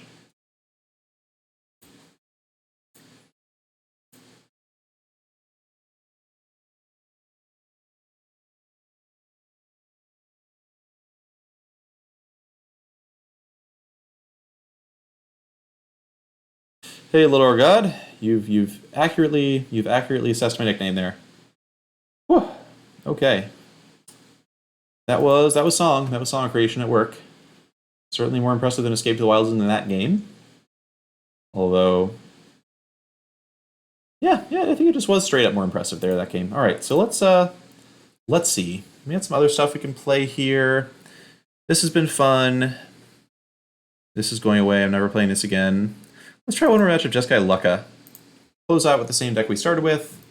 This deck was a lot of fun to play. It seems a little fragile, and like you kind of need things to line up in the right order, but when it goes off, it goes off in a very different way than Team Clover, or indeed any deck that we've had in Standard for a while. So for those of you unfamiliar with the deck, this is a deck that's basically built around 2 cards. First is Lucka Copper Code Outcast, which can exile any of the many 4-drops in our deck to go get an Agent of Treachery, or in one case a copy of Yidaro, so it can get a huge creature out of a deck by sacrificing a 4-drop, and also it's just a good card draw engine.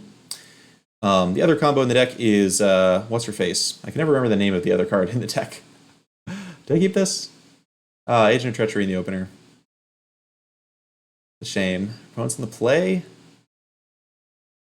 Let's try it. Let's just play like a normal control deck. The other thing we have is we have the Boros human Hanato, something like that. I can never remember her name. But whenever a non-human creature attacks, you can look at the top 6 cards of your library, put a human from among them into play attacking. So that card is basically an engine for fetching lots more copies of Agent of Treachery. Winota, that's it. Yeah. I don't know. Bottle Brush. I mean, I think it's, I would say a side grade. I think there are definitely matchups where you're going to wish you had access to... probably an upgrade, actually. I don't know if you're supposed to play the Companion Gigantha or whether you're supposed to play Brazen Borrower in those decks.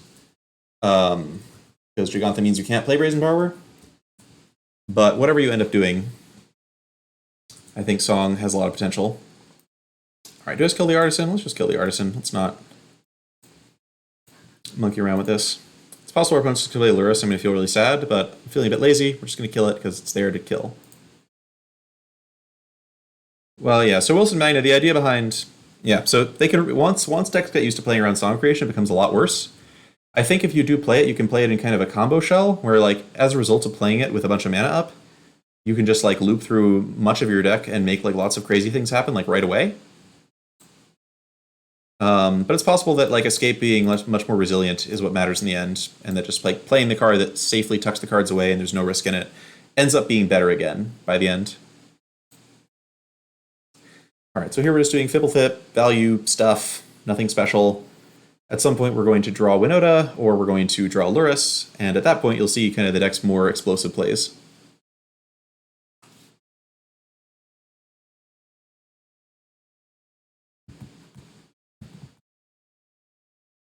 Where have I mill off this trade? They hit another Fiend Artisan and a Temple, not very informative.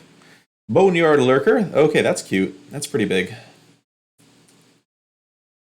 And they get back an Artisan, which can then sack the Lurker to get something scary. Alright, we're seeing some value from our opponent. I appreciate that. Fortunately, Stonecoil Serpent blocks this thing all day, and Fiend Artisan, and may not even be removable. Oh, Winota, never mind, alright. Time to get lucky. It's time to get lucky, folks. We're going to play Winota, and we're going to look at the top 6 cards of our deck, and we're going to hit something sweet. Just you wait. Hopefully. We have, I don't know what our chance of hitting are. I think they're probably better than 50%. We have, I guess we have 3 of our humans in hand right now. We'll see. But basically, we're here to cast this card, and then we're here to attack with Fibblethip. And hopefully get something off the top of our deck. Ooh, Charming Prince Elite Garbmage. I'll take an Elite Garbmage. Thank you. And now we have Lucka, which means next turn we get Agent of Treachery. What fun. Oh, that was a nice draw.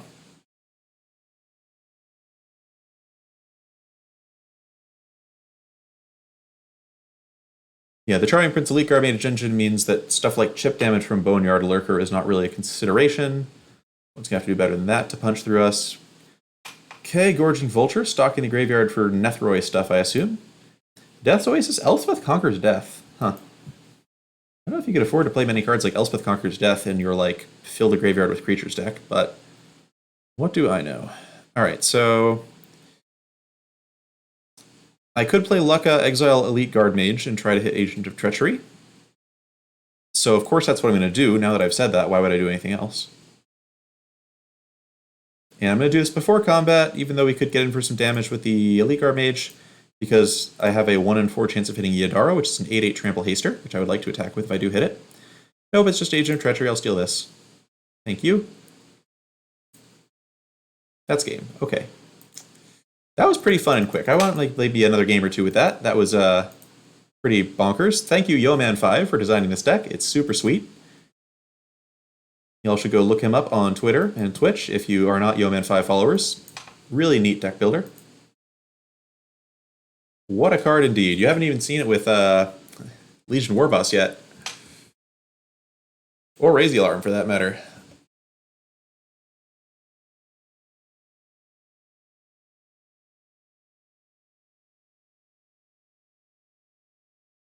All right, that was chill. That was, I mean, the Song of Creation games are fun, but it's also nice just to beat people down with fast Agents of Treachery.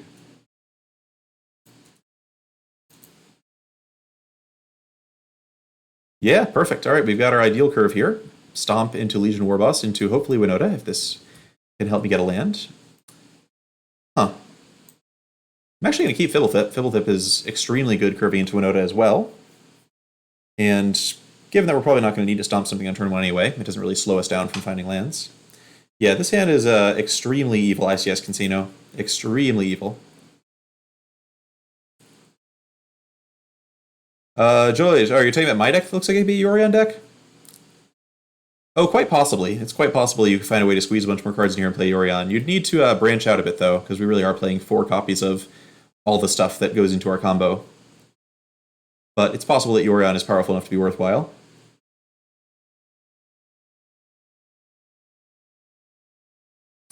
Swiftblade Vindicator? That is, of all the things I was expecting, that wasn't one of them. Alright, so I could stomp that, or I could just jam Warboss. We're going to have fun, and we're going to jam Warboss. It's possible we just get completely blown out of the water or something, but our opponent must be playing a Feather deck. Given that our opponent's playing a Feather deck, we now get to see if they can, if we can raise Feather. Oh, or it could just be Martyr Humans. Maybe it's just Martyr Humans. They play Tajik, I'm going to be very sad. But then I'm going to play Winona, and they're going to be very sad. General Kudro. That one we can beat. General Kudro is not a concern. In fact, it's extremely likely that General Kudro will be under my control. Oh, that is Vigilance, too. This card's crazy. Trample, too? Double Strike, Vigilance, Trample. It really does. Good gravy. Okay. Well, here's Winota. Odds are very, very good we hit an Agent of Treachery here. If we don't, we're still probably going to hit something like Charming Prince plus Elite Guard Mage, gain plenty of life, and then we just go in the next turn and do some crazy stuff again. Okay, or we can hit a Winota, which is attacking and is indestructible. But I think I would prefer to keep my untapped Winota here. Yes, I'd prefer to keep the untapped one. All right, we hit Elite Guard Mage. I'll take that. That was all the Winotas that we've gone through now. There's Agent of Treachery. Nice General Kudro. I'll take that. Thank you. That was absurd. What even was that? What is this deck? What is going on? Yes, Wilson Magna, I agree. JFC. It could be that like decks like this actually make interaction very important in Standard again, because if you can't kill a Legion Warboss, you die. You just die. Yeah, like Fires of Dimension, eat your heart out. Opponent's a good sport about it, which is cool. Woof.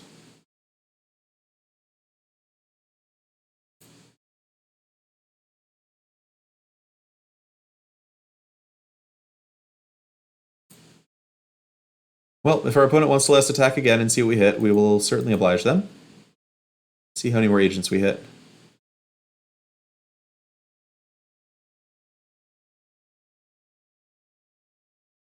We literally are looking like basically our entire deck between like that turn and this turn. Yep.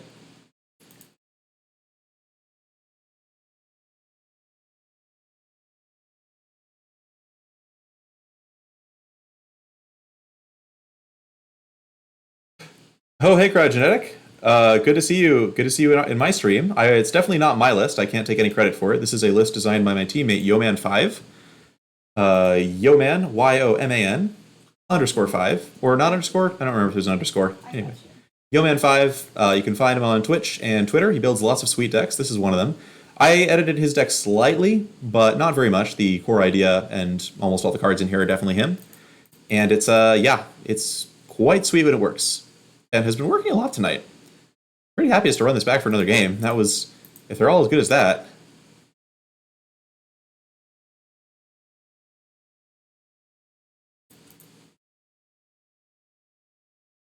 I feel clean, Wilson. I don't know. I feel very clean.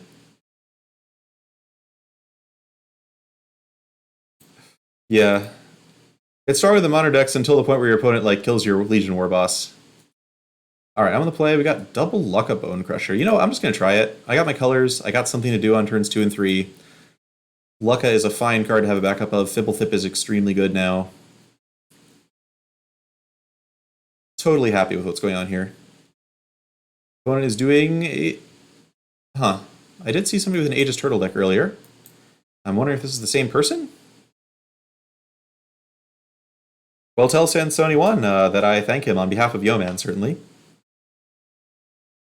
And he should totally try picking it up himself. If lots of people play it, we'll figure out if it's good. Alright. I definitely played exactly this person with this deck earlier tonight. Their deck does not have the kind of interaction that suffices to stop what I'm doing.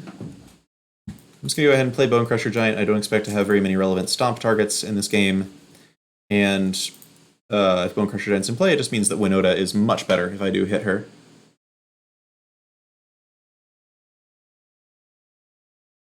Yeah, Snow Monkey, that's what I thought, but I've played against this deck before, and it's definitely not high alert. It's just mono blue card draw with Ominous Seas. Ominous Seas. Alright, hit Jarring Prince, nothing special. Attacking is not worthwhile here. So we're just going to Temple, then we'll blink Fiddletip, draw a card with it. Agent of Treachery, do I want that? No. It's too expensive. Really just looking for Winota here. Part of me almost wants to Scry because Winota is such a strong draw, but I'll blink. I'll blink.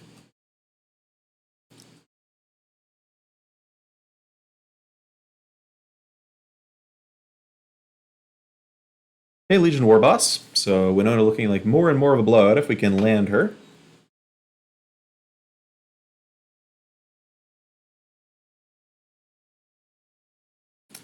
Okay, Sea Dasher Octopus on Fairy Vandal is pretty strong. It's going to force me to take action. If opponent can counter my Lucka, things might get kind of awkward since we're still only hitting them for 3, and this Aegis Turtle is kind of shutting off our offense pretty hard. But if they don't have a land, they're not going to be countering Lucka.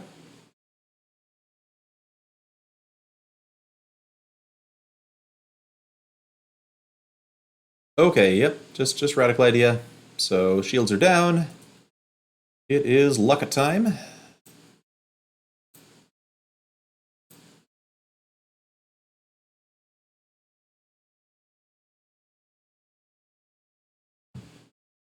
I think I'm just digging. Let's see. So I have the option of plussing or minusing.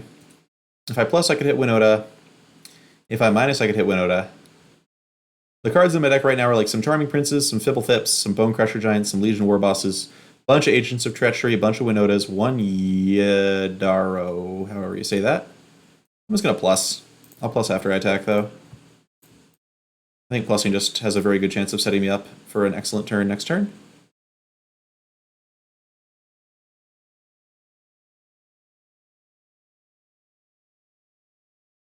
But there is some chance the Ominous Seas just goes off next turn, so I have to be a little careful.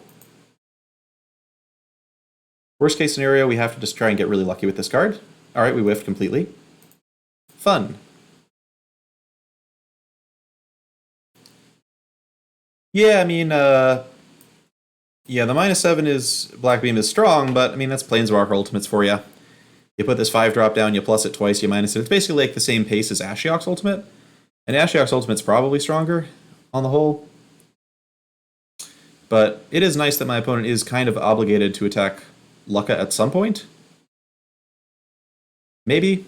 Or maybe they just ignore him completely. Alright, if they can draw one more card off like an opt, they do get a Kraken, which is not bad. Stonecoil Serpent. Alright, that blocks Sea Dasher rather well, which is cool. Pretty down just plus. Still think I just kind of want to hit Winota here, and also threaten the ultimate. Okay, we did hit Winota. Great. So now we just cast Winota. We have... I guess there's no counter our opponent could have here. We now have a very good chance of hitting an Agent of Treachery in the next 12 cards of our deck. Like that one. Let's take Ominous Seas, I think. Okay, I'll take Sea Dasher Octopus as well. And that's game. So opponent did not interact with us very much in a meaningful way, but certainly this is a deck where they can go all the way in one turn. Let's kill the turtle for good measure. Just get out of here. I don't like you.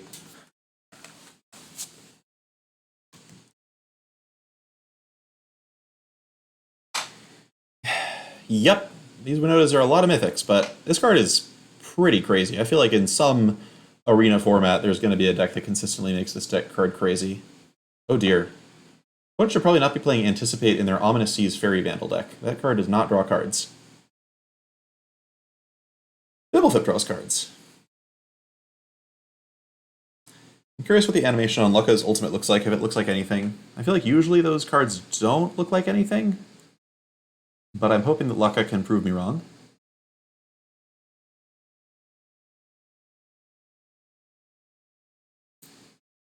Alright, we'll try the Ultimate, see what happens. Oh, there's an animation! Aw, yeah, that was great. That was great. Glowing eyes. Cool, cool, cool, cool, cool. Oh, that owned a lot. I love that. Let's go again. Humans, non-humans, humans and non-humans. Go! Alright, so some things I'm thinking about doing that are edits to this deck. I should actually update Nightbot so y'all can see that deck list. One moment.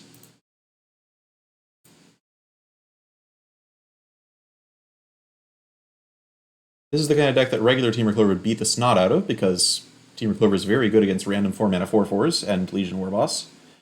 It is not the kind of deck that the current Song version of Clover would feel as comfortable against, because it just doesn't have as much interaction.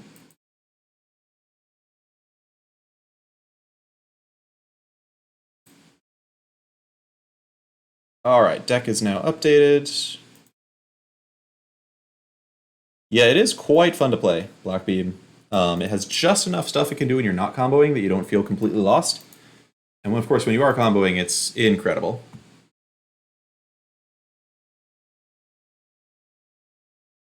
Even as game against Monterey with Bone Crushers and Charming Princes and Elite Guard Mages, possibly. I'll keep this. We've got our very awkward Iodaro here. Actually, wait, this costs 7. I thought this cost 8. Huh. I'm beginning to realize that Iodaro might not do what I thought it did in terms of being reasonable in the deck. I might just end up cutting it. This card is meant to be something you can sack Agent of Treachery to go get it. But if it only costs 7 mana, that doesn't work. Doesn't work at all, in fact.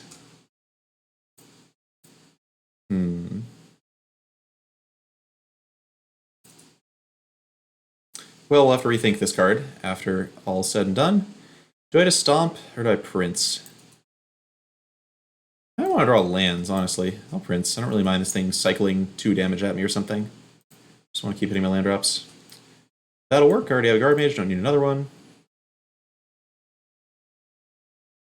Yeah, Black Bee, I mean, sometimes you hit like one agent. Like, if you don't have Winota going and you just have Lucka going, one agent of Treachery does not necessarily just win the game for you. But given that this doesn't work anymore, hey, Yum is playing 4 copies. There may be some interaction I don't understand with this card, but it doesn't seem that impressive, given what I know about it. Double Stinger, alright. Double Stinger, and we're starting to talk about real damage, so I think I'm just going to stomp one of these. Okay, no Cyclers. That's nice. Definitely the control deck here, so I'm not going to swing him with Prince.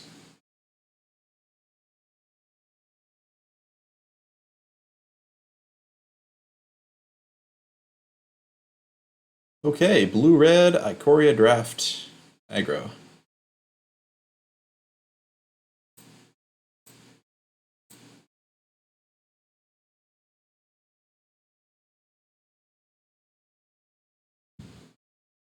Alright, so if we Lucka, given that we have this Iodaro in hand... Oh, I was going to say if we Lucka away the Guard Mage, we would get an agent for sure, but looks like that's not happening. So I'm putting up a fight here. Folio fancies. Has Ikoria actually been released, or are we still playing Arena Cube? Because this... I'm just feeling that Arena Cube feeling.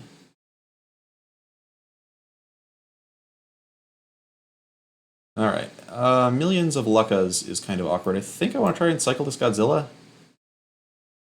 I hit a land, I can War Boss, which seems nice.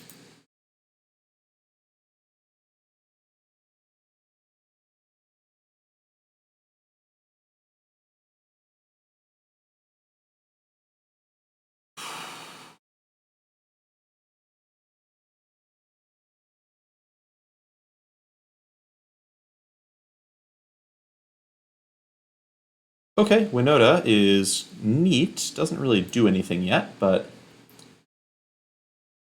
eventually it will. Don't need a second one. Do need a land.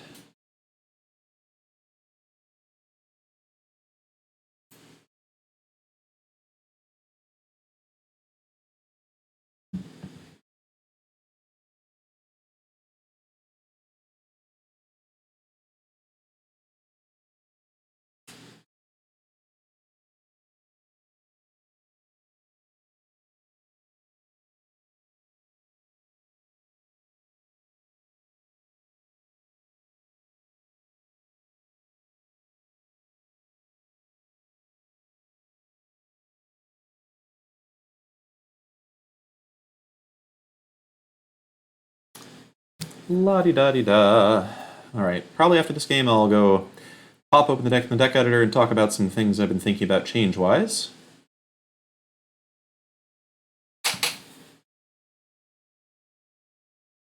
I'm not interested in swinging here. Okay, well. It's time for Fibblethip. I should have played Fibblethip before playing a land, in case I drew an untapped land that I could use. I have a War Boss. We're just going to set for a big Winota turn.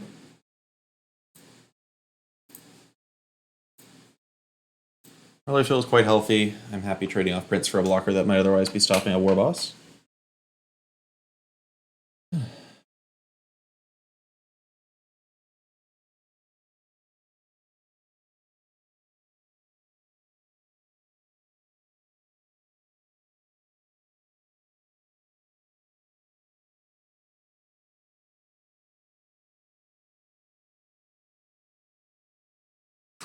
Alright, here's where they have Quench or a Bounce Spell or something like that, or else they are in trouble. Folio of Fancies is always up. Alright, I should Temple of Enlightenment here. Should I Temple? If I Temple, I scry and have a slightly better chance at hitting a human, but I think it's more likely I end up drawing a card this turn and wanting to play a Prince afterwards. So let's wait on the Temple.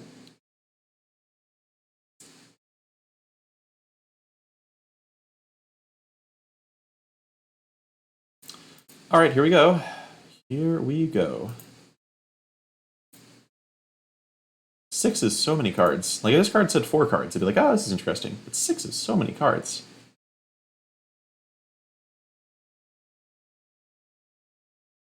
And now she puts herself into play attacking, which is great. I get another Agent of Treachery.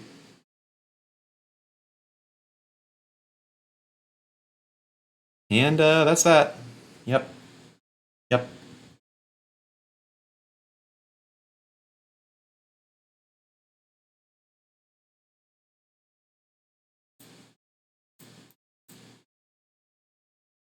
Damn, this is like turn 7 or 8.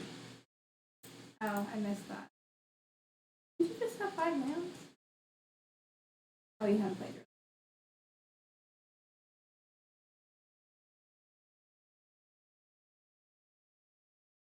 Very civil, I agree.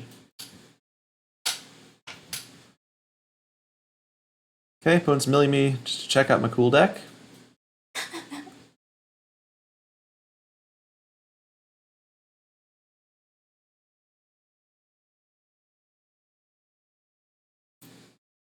And I suppose we'll just go in and do this one more time, why not?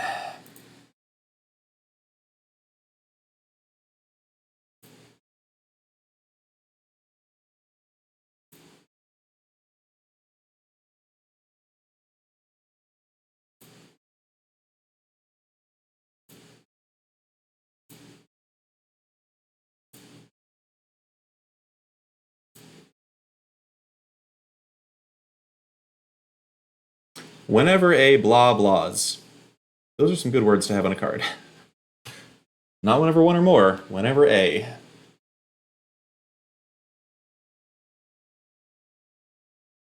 All right, let's go look at the deck a little bit, and let me give my occasional reminder that if you're enjoying the stream and you like what you're seeing here, you should totally follow me so you can see more of it on a regular basis. Alright, so Jeskai Lucka, a deck by Yoman5, not me, Yoman5, but I made some edits. Alright, so some things I did. For whatever reason, he was playing 4 copies of Yadaro Wandering Monster. I don't know what that was about. Yadaro has no obvious synergy with the deck besides cycling a bunch, and I'm not interested in it, so we're going to cut that. He was playing 4 Lucka. I think the Winota plan is much more powerful than the Lucka plan on average. I think Lucka's fine, but I think having 2 copies is pretty miserable, and I'm not really that interested in playing 4.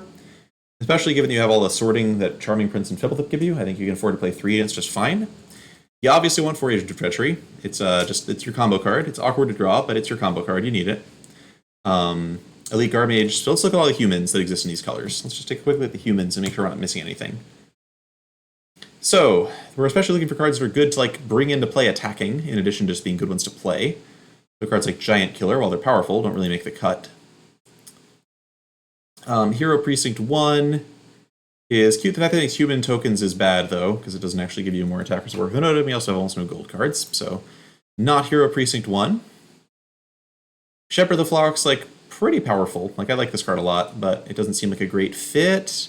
It's nice they can bounce something like an Elite Guard Mage, but coming in as an attacking just a regular 3/1 doesn't really do much for our combo stuff. McLean Contender, we don't really have Knights to speak of. Doesn't really work. Tithe Taker could be a sideboard card, but doesn't make sense as a main deck card. Lava Break Venture, I think this card is very powerful. I would not be super surprised if you're actually just supposed to play like 1 or 2 of these. They don't really combo with Winota is the only problem, but I am super impressed by this card. I think this is going to end up being a staple if white's a playable color in this standard. Anything interesting? Master Splicer's cute as like a human with a good blink effect. It's a little bit Elite Guard Mage-like. So I can see this coming in. I think that Elite Guard Mage being able to gain life is really valuable. I think you'd rather have 3 life in a card than like the extra little body. But if you want like a 5th Elite Guard Mage type effect, Master Splicer is pretty reasonable. It's great with Lucka, obviously. So you could play some Master Splicer. Big human, so Harmonious Archon makes human tokens, but is not a human itself, not valuable. Squad Captain is a big human, but very, very bad if you're just playing a normal game with it. Inspiring Commander is a very powerful combo card. It's the kind of thing that might be reasonable if you're looking for like more Agent of Treachery-like effects. If you want like 5 or 6 copies, I just think it's incredible when it comes down, but not as powerful as Agent. Very awkward to draw. Not sure about it, but I think Inspiring Commander and Master Splicer feel like cards you could play in this deck. Taking a quick look at blue. Of One Mind is kind of cute. You have humans and non-humans in your deck anyway, so sometimes it's going to be 1 mana draw 2. Problem is all your humans and non-humans are kind of expensive, so this is only really coming in later in the game when you're like trying to have your combo turns. Yeah, so we're going to look at token makers in a second. There are some good token makers that are absolutely reasonable for this. Fire Prophecy lets you tuck back agents. That's a really good call. So Fire Prophecy, let's just going to start a quick notepad list and then throw it into the stream when we're done with this thing. But we got Master Splicer, Inspiring Commander, Fire Prophecy, all reasonable ideas. Haktos could be cool as well. Haktos is I really don't know what it's like to play that card as like a normal Magic card. Like if it turns out that it's actually pretty good, like the Fires decks were playing it for a little bit, I know. But it's definitely a good one to bring into play attacking. If you find yourself being the aggro deck most of the time, and there's not many decks you have to defend against, it could be really nice. Gadwick is like a playable, solid human. That's not the worst thing to bring into play, because the tap ability is nice, but you don't really have any instance. You're not really going really big with your mana. And the triple blue is still a little awkward in your 3-color deck, I would imagine. Even with Trilands. But if it turns out that triple blue were achievable, Gadwick would be a reasonable option. Don't forget that it's like just bringing in free 3/3s when you attack is also pretty strong. Alright, Rick's Spouty Reveler is a human with a useful comes into play ability. The fact they can discard spare agents is kind of neat. I think this card might be plausibly not as good as Prince, but maybe you play some of these instead of Fibblethip. I like Fibblethip because it works well with Prince, and it's also a non-human, which is of course very good. Ironcrag Pyromancer is cute, and that you do draw second cards a lot with this deck, but of course it's miserable coming in and attacking. I just don't see you having room for it. Elite Guard Mage, of course, is great. Azuria Skyguard's like cute. It's a big human, useful ability, but obviously too expensive for what it does. You do want your cards to be playable even when you're not grabbing them out of your library. Some stuff that's not in our colors and doesn't really work. I don't think you want to add a fourth color to this deck.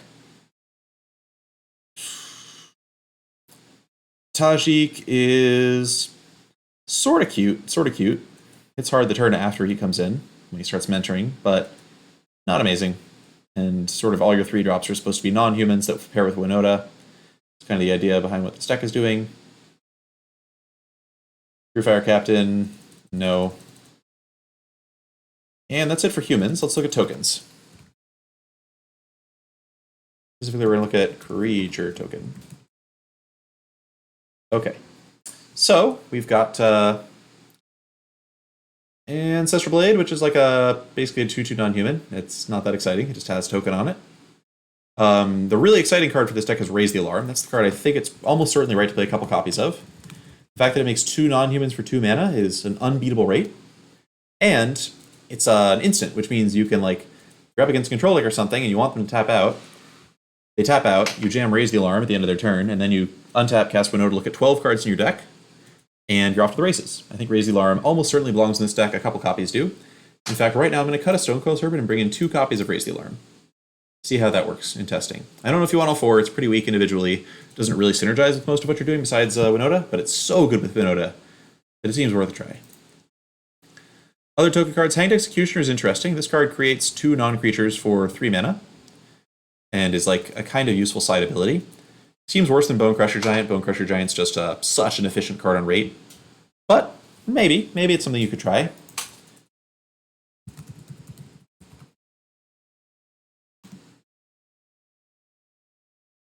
And that's it as far as interesting cheap token makers go. There's Finale of Glory, actually. This is a card, I mean, expensive, but it produces a lot of, it's not a bad rate past 3 mana. And it produces a lot of non-humans. So maybe Finale could go in here somewhere. There are a lot of cards that could fit if they were like a 2-color version of this deck. But of course, Agent of Treachery is so much better than every other human to cheat into play that there's not really any point in making a 2-color version of the deck. Yeah, Damju. Also, Life's Bounty is also an interesting card. Low impact non-human. But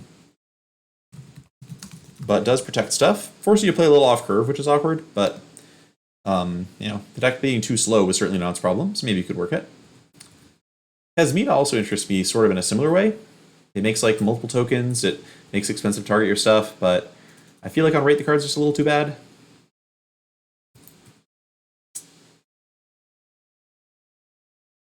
Krenko is cute as far as churning out tokens goes, but not as good as Legion Warboss. Chandra is good at making non-human tokens that can attack, and is somewhat more resilient than some of the Legion Warboss, so she's honestly a reasonable option. The fact that she has nothing to flash back is pretty awkward, but maybe if you play Raise the Alarm, that gives her a little bit more flexibility. Or Fire Prophecy, for that matter.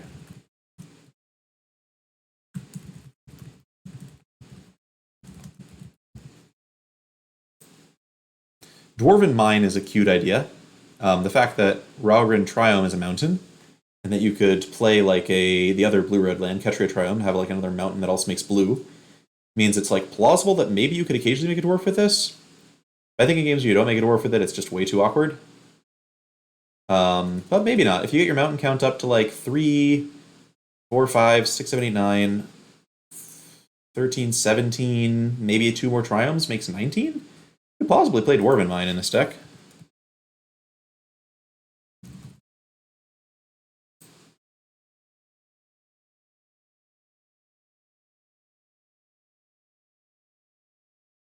Scampering Scorcher's cute, but same cost as Winota, so it doesn't really work very well in your curve. Tybalt could be a reasonable sideboard card. Dovin is mildly interesting, makes tokens. Is a nice grindy card if you want like to switch to a more controlling sideboard game. Tybalt and Dovin both make some sense.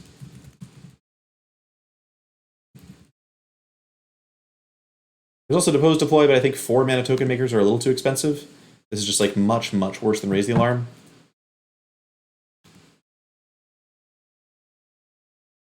Prob Alliance makes tokens, but card draw is hard. Saheeli makes tokens. and a lot of tokens, but that's like a very different deck. Maybe there's like a Winota combo deck that plays mostly non-creature spells, a bunch of Saheelias, a bunch of Raise the Alarms, a bunch of Chandras, and then like you just play Winota and you try to hit like all 4 Agent of Treachery in one hand, all 4 Agent of Treachery at once because you're playing so many non-human tokens. And you just play the control game with Agent. Like Saheeli could take the deck in a totally different direction. I would be surprised if a deck like this were the be-all and end-all of this shell.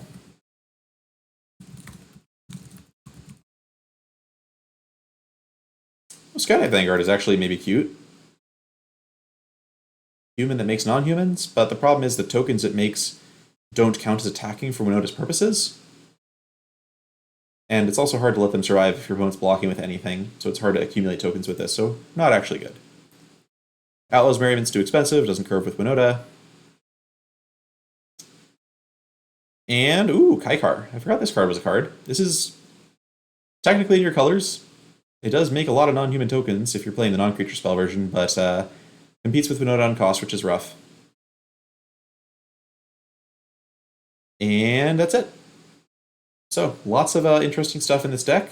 Incubation Congruity, like a card that just like goes and gets Winota, might honestly fit in the deck somewhere. It's just so good to have Winota compared to not having Winota. That maybe there's like in the combo version of the deck that's running Saheeli and stuff, you could like do Incubation Congruity. That would not totally surprise me. Question is just, can you make up for the raw card quality you lose when you're dumping cards like Bone Crusher, Giant Legion, Warboss, and Leak Armage to play a bunch of kind of iffy token-making Planeswalkers. But the explosive turns are much more explosive, so that part's cool. Yeah, Damiju. Oh yeah, Anax does insulate a little bit. The fact that he makes so many Satyr tokens actually makes Anax pretty interesting to me as well. I should add Anax. Alright. Alright, so that was my reflection on Jeskai Lucka. And let's play one. I mean, I'm hungry to try Raise the Alarm. I'm going to play one more game. This is absolutely the last game of the night. My wife's sitting over there. She can hold me to it. And let's run out Jeskai Lucka, try to hit somebody who's trying to play a super competitive deck, see how we match up against it. And maybe we just curve Raise the Alarm into Legion Warboss into 5 Winota triggers, and everybody is just really happy. That would be cool. Yeah, Mana's mostly Red-Black Beam. It could work. It could work. Alright, I'm down. We have a chance to scry for Lucka, or for Winota. And Prince into Warboss is not a horrendous curve. Agent, as always, super awkward in your hand. It'll be nice to, if you play the control version, to be able to have a bunch of Fire Prophecies so you can just get this thing the heck out of your hand.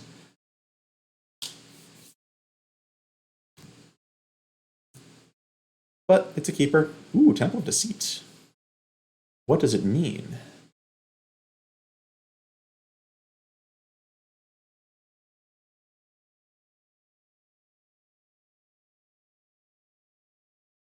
Alrighty, gotta start. So I'm assuming this is Blue-Black Flash is my best guess from these lands here. No green sources yet. Gotta hit land drops. Perfect. Do I want 2 land drops? I do have an Agent of Treachery in my hand, and this Agent of Treachery is not going anywhere. Yeah, I could honestly see wanting a couple land drops here. Let's do it.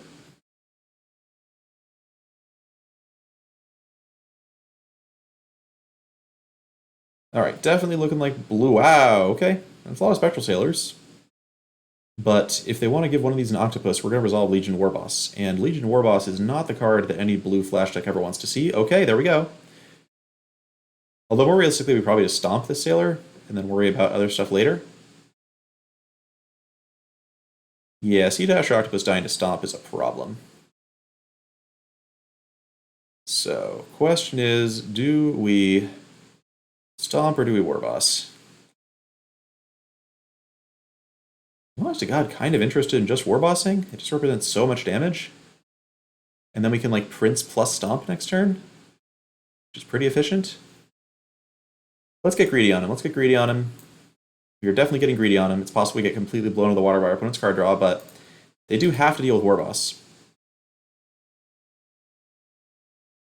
I guess the thing I'm straight of now is if they just play Shore Shark. Just bounce our Warboss, and they have suddenly a creature we can't stomp anymore that also draws them cards when it hits us. That would be sad. I wouldn't like that. But it looks like it's not a Shore Shark. which is nice. Okay. Let's get frisky.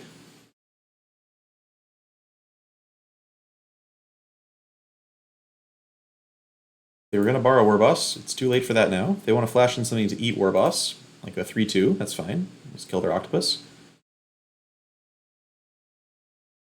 So it is nice that Warboss punishes counterspell decks, which are the decks that Winota is most vulnerable against. I like that a lot. Pow, pow, pow. All right. So we're just going to passage. We're going to activate it now because we're going to Prince this turn. Some chance we should just be like gaining life and not scrying off the Prince, but let's see what our opponent reacts to it first. 3 little black pips in the card. So this is an arena redesign that it basically the pips on a card just are a way of saying, hey, this card does something when it's in play. It's not just like a vanilla card. Like Charming Prince doesn't have them. Charming Prince has an ability, but when it's in play, it's just a regular 2/2 with no abilities. Legion Warboss and C-Dash Octopus and Spectral Sailor all have abilities when they're on the battlefield, which is a big difference. All right, so we Prince. See how our opponent wants to react. Comes down. Let's just scry. I want to get a little more interaction for next turn, I think. Okay, there's Winota. Darn it. She's expensive. She's awkward, but if she comes down, we just win. So I'm down. I'm down. Let's try it. Get our opponent to tap out for a counter on their turn, maybe.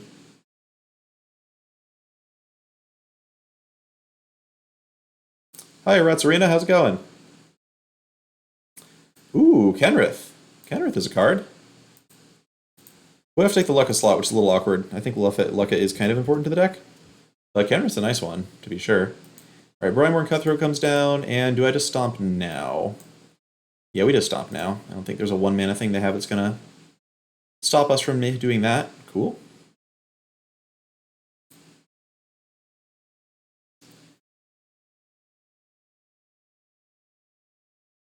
So the thing that's a little sad is if they have a Shore Shark, we can't punch through that very easily. All right, do I just play Winota? Whatever I play is getting countered for sure, so let's play something more innocuous. So let's just attack first and see how our opponent handles this combat step. If they have to flash some stuff in to live, we can hit them afterwards. Yeah, it does sound fun, Ratsarina. Luris definitely offers a lot of sweet value. We ran into someone earlier who was playing with Bertha Meletus, which was an interesting little combo.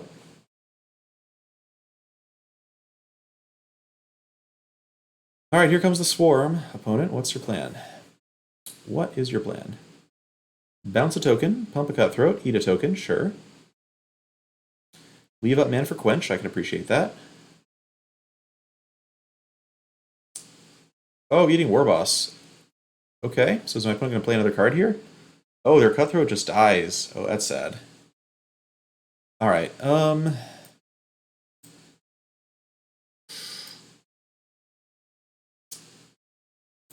right, let's play around Quench here and just jam Bone Crusher. Hard card for them to handle.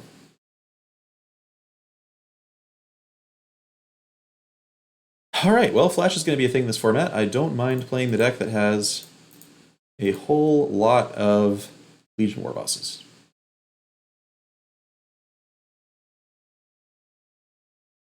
Ratsarina, I'm not sure. I don't remember how Kai's Ghost Form works.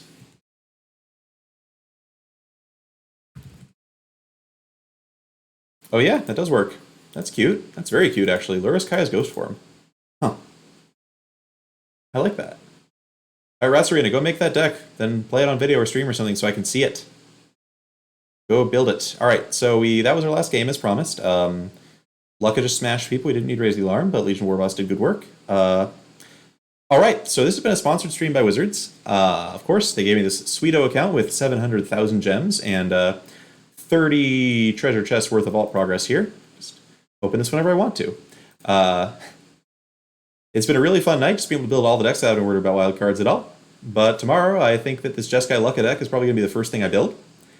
Might just play this for a while, honestly. It's like a refreshing change of pace from Teamer Clover in some ways. At some point, I might go back to regular old Teamer Clover with Brazen Borrower and Song of Creation and see how that plays out. But yeah, it seems like there's going to be a lot of neat stuff to do in this format. It feels like the non-companion decks will often have the power level to be able to keep up with the companion decks. So far, it feels like some of the things I'm doing that are companion-free are just really ridiculous anyway. But obviously too early to tell. I'm just optimistic. Kevlar Man, I think I spent some gems on something. I think it might have started with like 750. But obviously they get more Nessa than me, right? Because Nessa's Nessa and I'm me.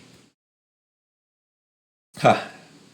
All right, so really good to have you all here tonight. Just as a reminder, if you've enjoyed the stream and you want to see more streams like it, consider just hitting that follow button. It makes me really happy when you hit it. It plays a neat little audio clip when you hit it. Don't you want to hear the audio clip? I haven't been here. Well, I mean 2 follows. No, but I tested it. Well, we'll see. Anyway, you might or might not hear the little audio clip. It depends if it's working, but you heard it? oh, I'm not gonna. My wife's doing the audio check, but she was negligent in her audio check, so I don't know whether it was audible or not. Oh. But Chat, tell us. hey, thanks for the follows, BDF, Bacon Now. No audio, Color Man. I thought I had it fixed last time, but all right. Streamlabs ever eludes me. But thanks for the follows, both of you. Good to know you'll be seeing more streams in the future, hopefully. I'm sure we'll be playing this Jeskai Lucka deck a bit more. Probably laddering with that one tomorrow. See how it really holds up to some testing. And yeah, so good night, everybody. Thanks for hanging out with me during the Ikoria preview stream. It was a really fun one. And I look forward to seeing y'all at a future stream. Maybe we'll have a schedule soon. Who knows?